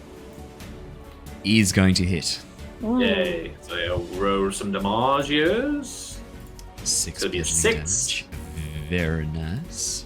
Very cool. I'll use another key point to flurry of blows, and we'll do another 2 more attacks. It's going to be a 9. It will probably miss. 9 is unfortunately not going to hit. As you go to strike it, the thing just spins and your fist glances off it, shooting past as the surface is no longer stationary. I follow up with a kick, sort of using that momentum as I fly off the solid surface. I sort of use that momentum to sort of try and do a kick. I'm going to let you do that, but I need you to signpost it properly for me, please. What do you do? I'm going to kick. What are you going to do? Oh yeah, no. Yeah. Thank you. 15 hits. Yes. Yeah. All right. Because I know for some people it can get confusing when you very clearly outline exactly what you're going to do. Oh yeah, no. Yeah, sometimes it's good if you could just not specify and just go. Yeah. Yeah. I'm gonna, we really want to gatekeep the entire thing if possible. Yeah, I'm not actually going to say anything anymore. I'm just going to use just sound effects, interpretive sound. It's like the next step on interpretive dance. Interpretive sound. 15 hits. 7. What does Step of the Wind sound like? Yeah. 7 bludgeoning damage. Again, another crack, and you watch as the metal shatters and splinters again, like it's made of wood. Very interesting. As you visualize striking the tree as part of your training. I mean, again, I just want to discuss pretty brutal offenses to nature. I mean, lucky there were no druids around to sort of catch you doing that. But, well, Lyra's literally standing right there. That's true. It's a good point, Ali. Anything else on your turn, Niles? Nah. I'm just going to, again, just stay in this position and just react to whatever this thing's going to do next. Amazing. Yep. Now it is. All right. So Hoodbro will kind of come to the ground as a bonus action, I guess. Yep. And I am going to cast Shatter on this thing. Woo! Oh boy. It is a object, which means it takes, I believe, a lot more damage. Nice. It's only disadvantage. Oh, so disadvantage. Okay, that's still pretty bad. Yeah. Is it a con save? Doesn't it? No, it's a spell attack. Saving throw? No, it is con save, yep. Yeah, Constitution saving throw. With disadvantage. With disadvantage. Natural 1. Ooh, yeah. Natural 1! All of my... I'm going to see what I roll. That's not good. For those of you who might be... And that's almost max damage from the looks of things, if... not far off it. 854. 17. 17 shatters. It's just this, straight down the line, and it's like a gunshot going off straight through. Keep going. Metal. Tell me more. Tell me specifically how you do this. There's nothing. So there's nothing to be seen as such, because all this is kind of starting to happen in Now's mind. Oh wow! It's almost like for the first time they are dreaming, and the shot just goes straight through, and no one else really sees. But in Now's mind, it's kind of this sort of collapsing inwards of metal, just kind of falling away on itself. But everyone else kind of just sees it topple over. As it strikes the bottom of the ground, it shatters into a million pieces that slowly dissolve away into nothingness.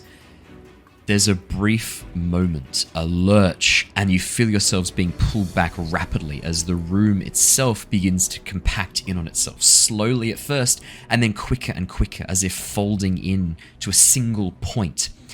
And then with a stumble and a brief jolt, you're standing back in the room. The entity, first person singular, standing there in front of you, looking genuinely as surprised as a construct with no face, eyebrows, or mouth can manage. As the eyes flicker rapidly, you hear, "I did not expect you to survive. You did not just destroy it. It is... I am free. I am in control of all my processes."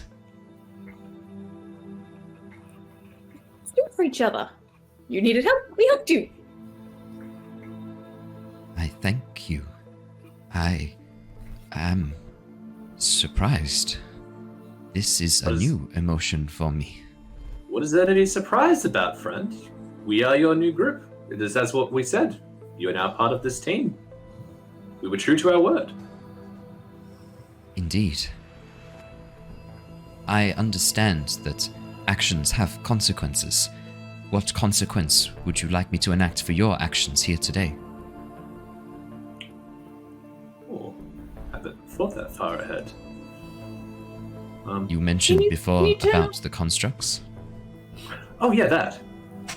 I thought that was a given, considering we dealt with the protocol. I could have continued to manufacture, deconstruct surrounding materials if you so desired. No. Nah. Can you reconstruct? I would need to have a pattern, an idea of what things were beforehand, a blueprint to work off of. What is it that was being deconstructed? My outside senses are non-operational. This is an objective fact. It's going to be a little bit of a challenge. Don't suppose the city architect's around to ask him for the blueprints.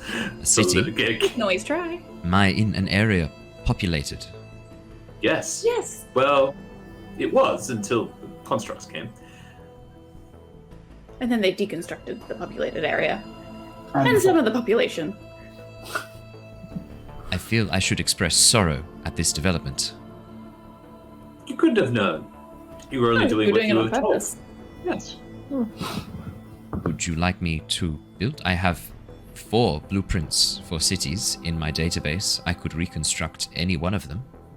Are they giant spec cities or are they? What is size but a scalable? Yes, I see you understand how this works very well. Yes, of course, I can scale down to any size. Shall I set your sizes as the standard height?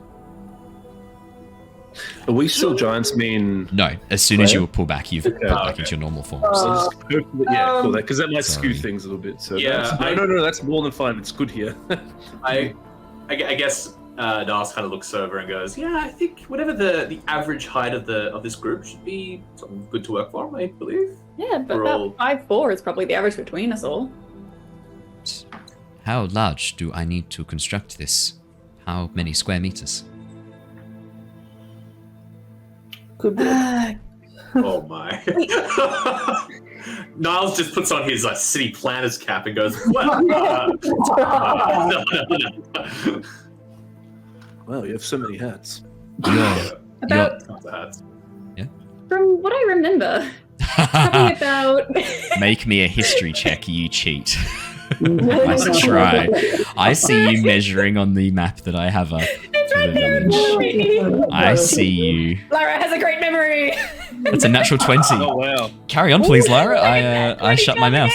Wow. Oh my god! What a time to roll a natural 20. And actually, with the new measuring tool, you can actually hide the broadcast as well. Oh, true, I could have done that.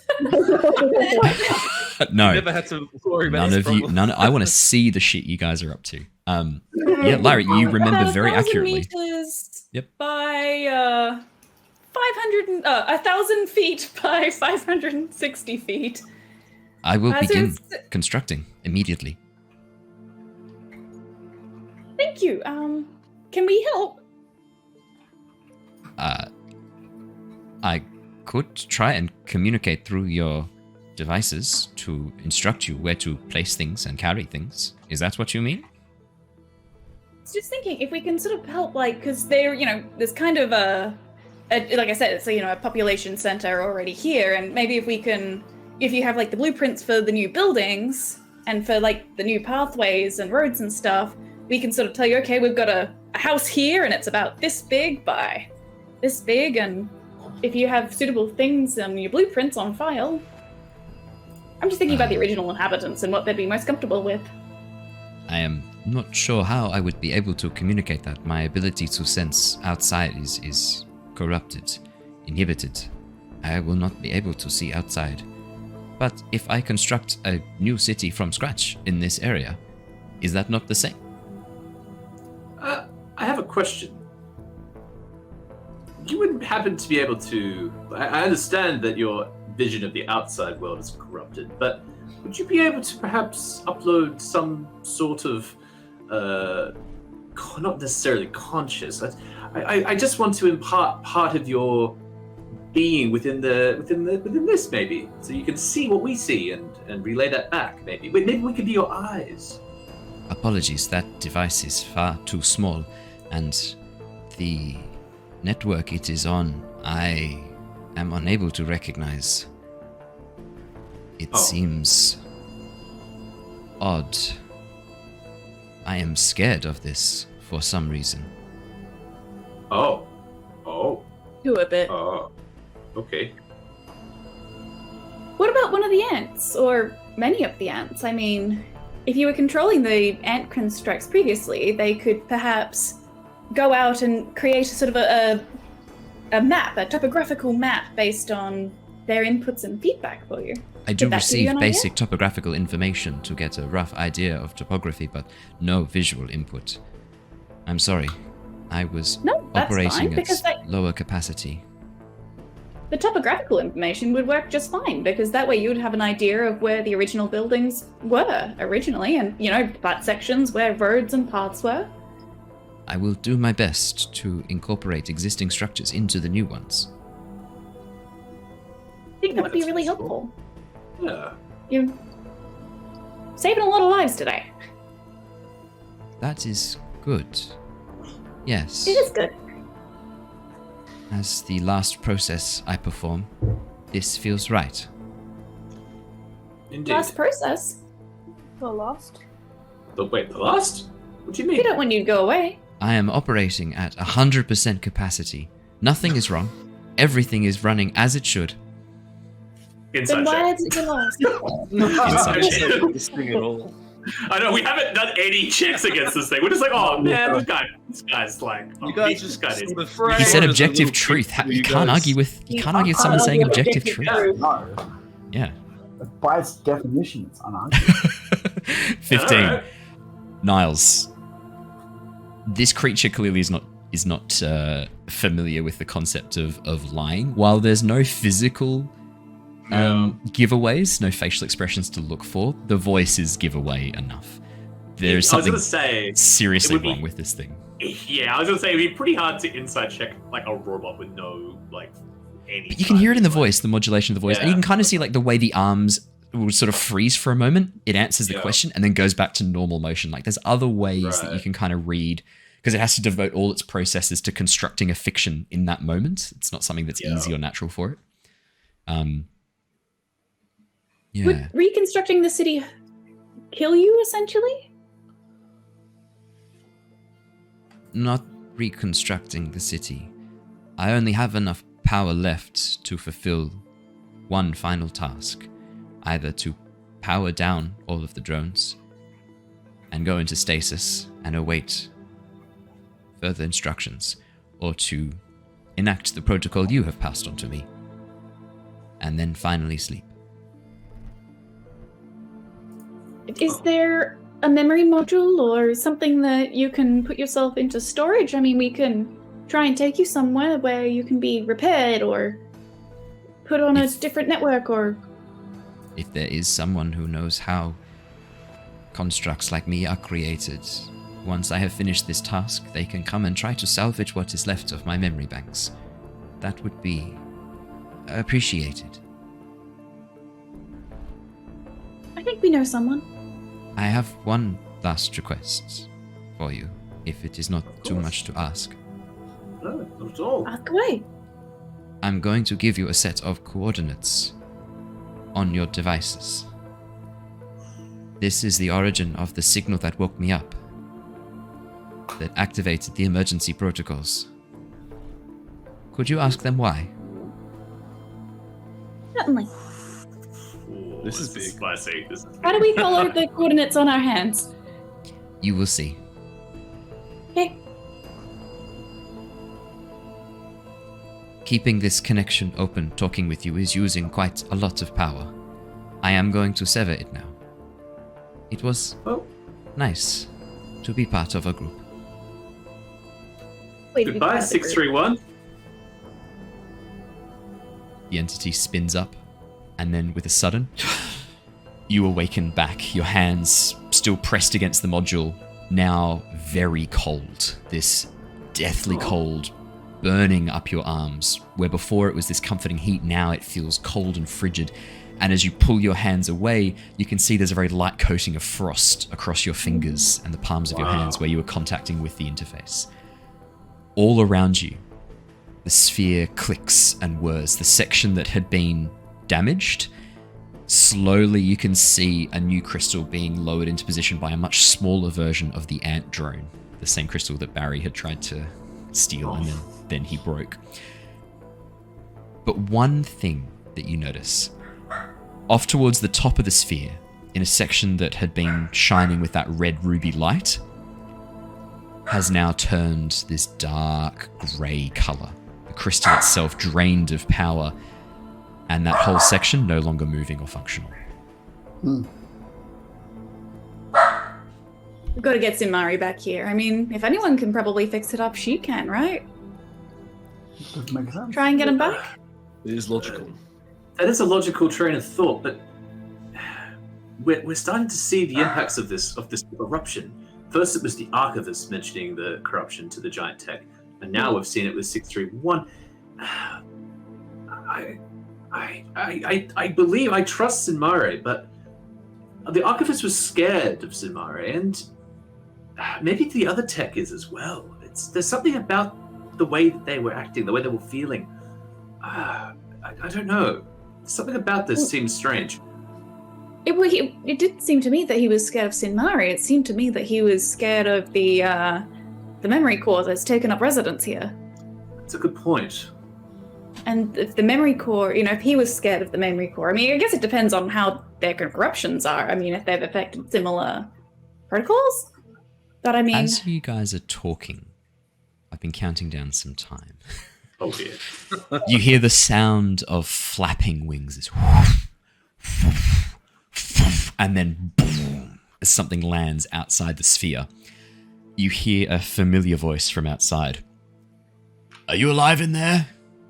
Is anyone... Are you okay? Where's Harry and they're with you. Harry and Ember are both with you. Harry and the King's still faces was melting. It's all better now. It was just in his mind, though. He also lost his arm, but then it came back. Harry looks down and goes, "No, my arm's fine. See?" And then it falls. No. Lifts up a leg. It's a leg, yeah. The arm and leg Wait, this doesn't make any sense. They switch. That'd be so funny. Your legs drifting off into the sunset. Anyone seen Hitchhiker's Guide to the Galaxy? Sorry. Yeah. Sorry. I couldn't resist. The opening to the sphere opens up again. Very slowly as you guys approach, and as you step outside into the sunlight, you can see Yervith standing there with his large green dragon. Eleanor seems to have taken some pretty nasty hits. One of her wings has a large hole in the very center of it, still smoking.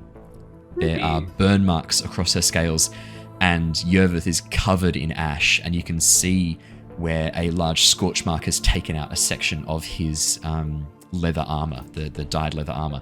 His cloak, though, seems to be undamaged, although, interestingly, his bowstring has been snapped. And he's actually restringing the bow as you guys step out. Your facial expressions. Whoa.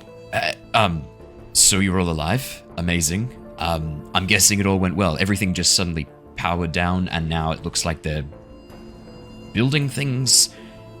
As you look around, you can see all of the ant constructs suddenly whirring into life, moving below the sphere and bringing out materials which they then take into the town. The spider drones that were previously deconstructing with the lasers are now reassembling what look to be new buildings and streets.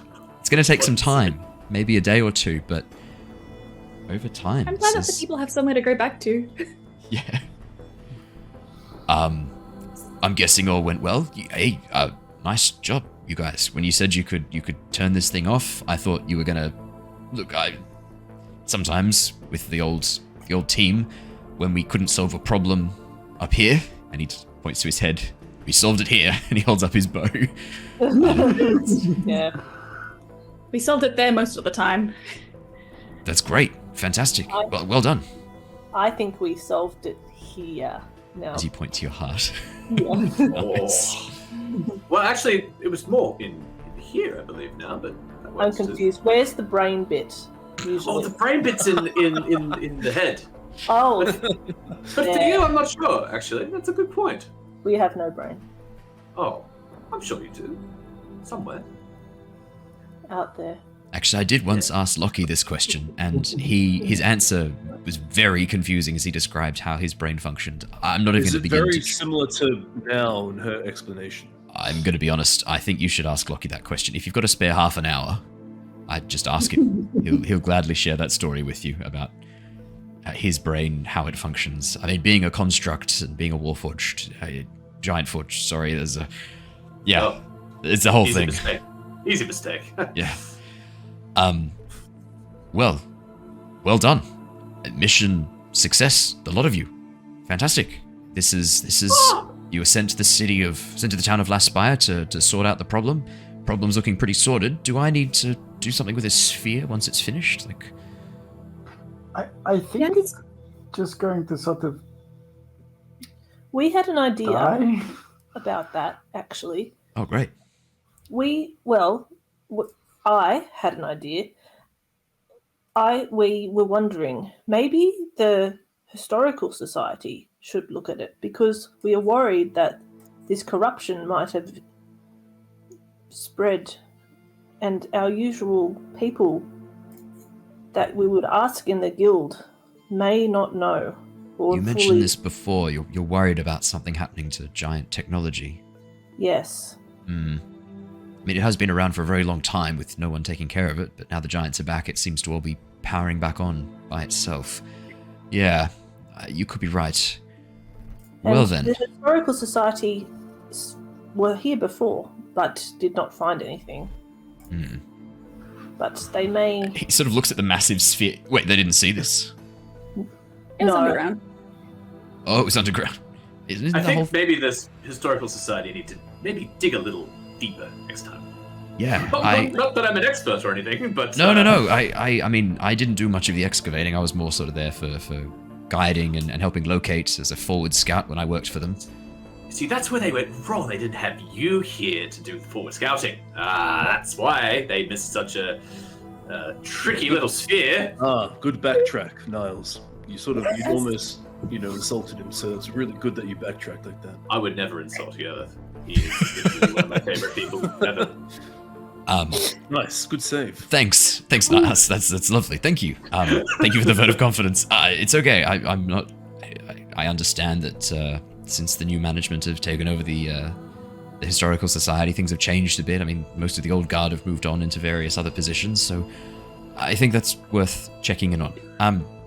To do just a little bit of backtrack, just before we put it all in the hands of the Historical Society, our friend is kind of in there still, in a powered down state. I mean, he's kind of like Lucky, but kind of not like Lucky, but, he's like Lucky in the construct-y kind of sense, but I'm just thinking, just make sure the Historical Society don't take him apart, because I'm thinking that if not Sinmare, maybe someone else can sort of, put him back together again. Yeah, I'll make... They do have a habit of, wanting to see how things work. I'll make sure they don't. That's what I was afraid of. Yeah, Just an important point to that, though. He's not actually physically there. It's a little bit of a complicated situation. So there might is be this whole thing a brain. construct? Is this whole thing like a Loki, but just like a sphere? Yeah. I was going to say, I don't know how much Loki told you. I mean, it was probably a big deal. Oh, he told me lots. It's just how much sunk in that's kind of the question.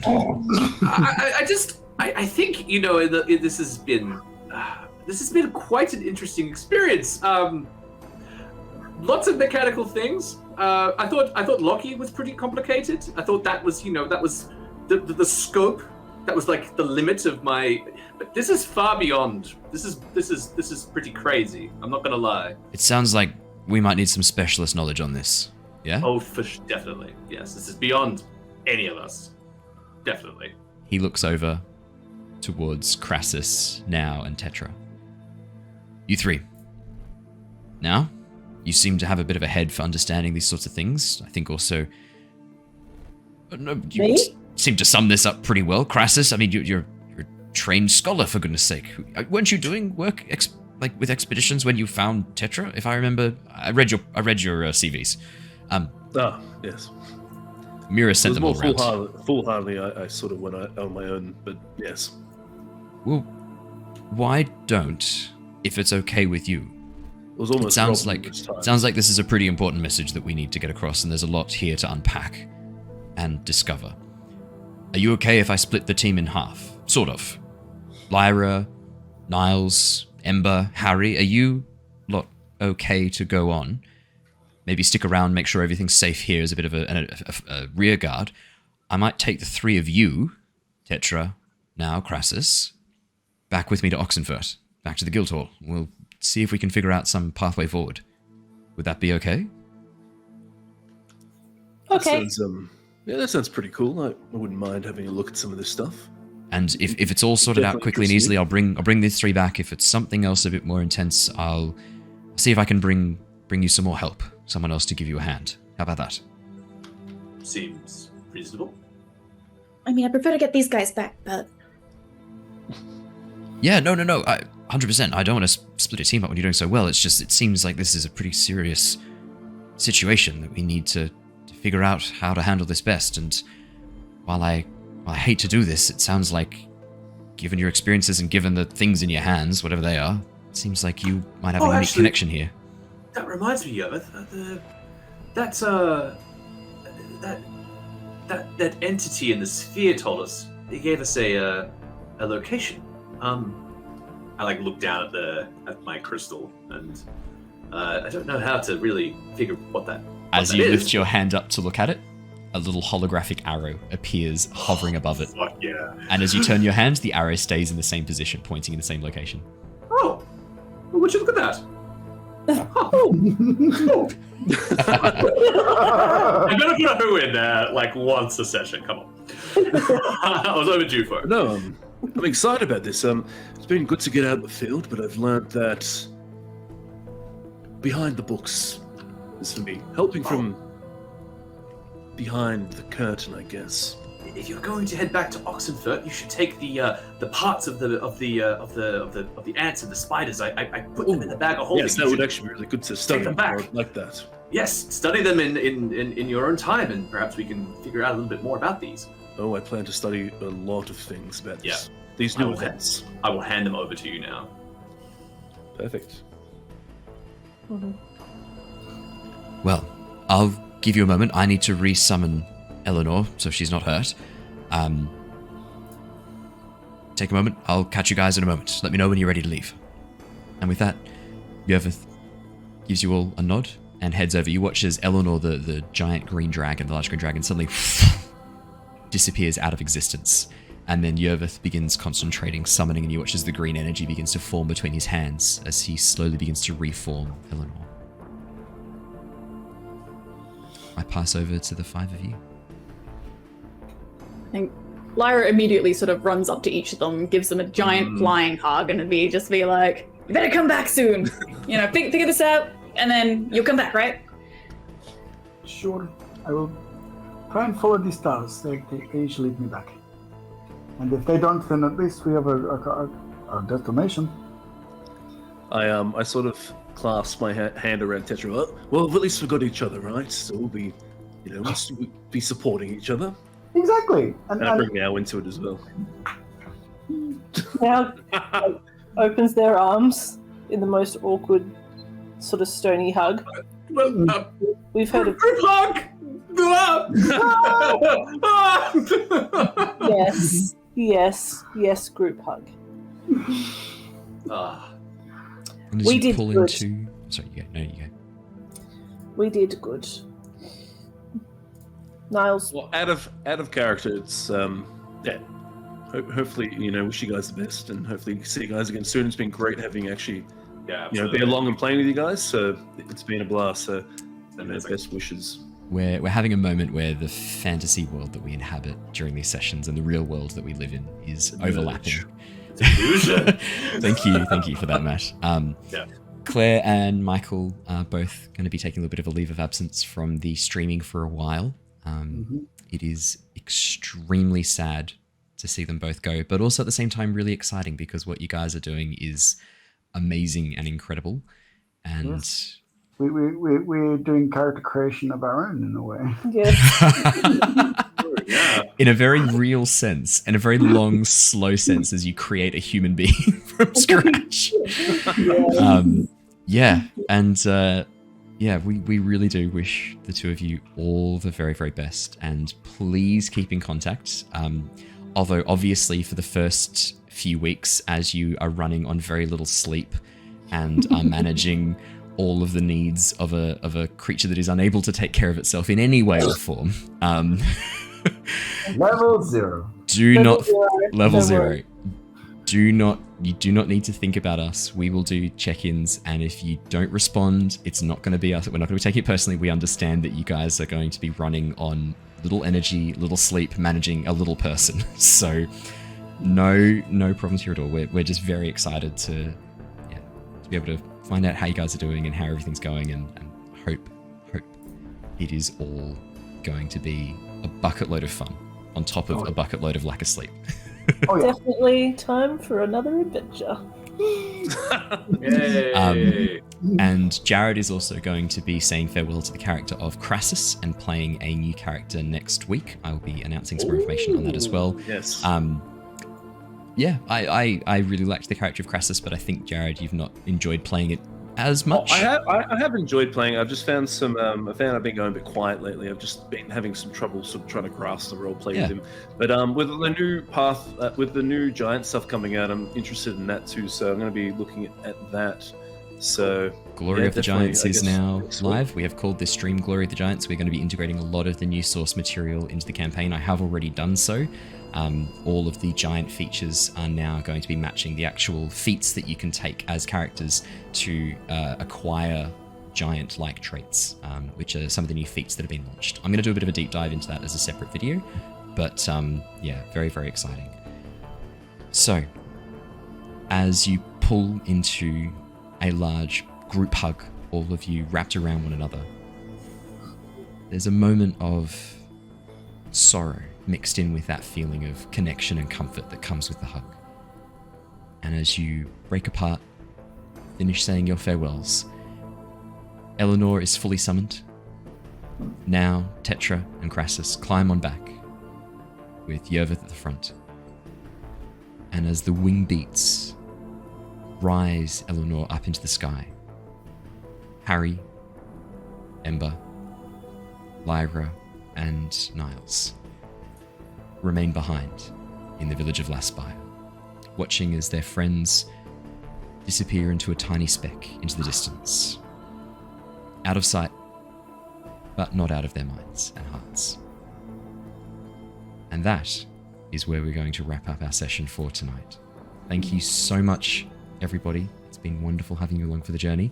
We will be back again next week with more Return of the Giants, with our 2 new full-time cast members who will be taking over, stepping into some pretty big fucking shoes with Michael and Claire. But it is very exciting having Simon back, one of the founding members of the Lost Archives, back, and Harry as one of the most chaotic players I've ever DM'd.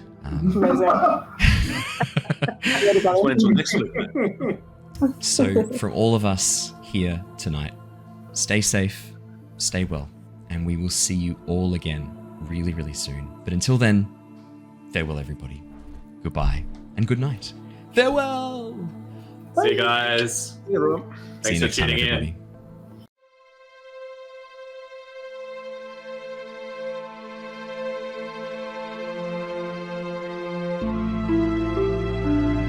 Everybody.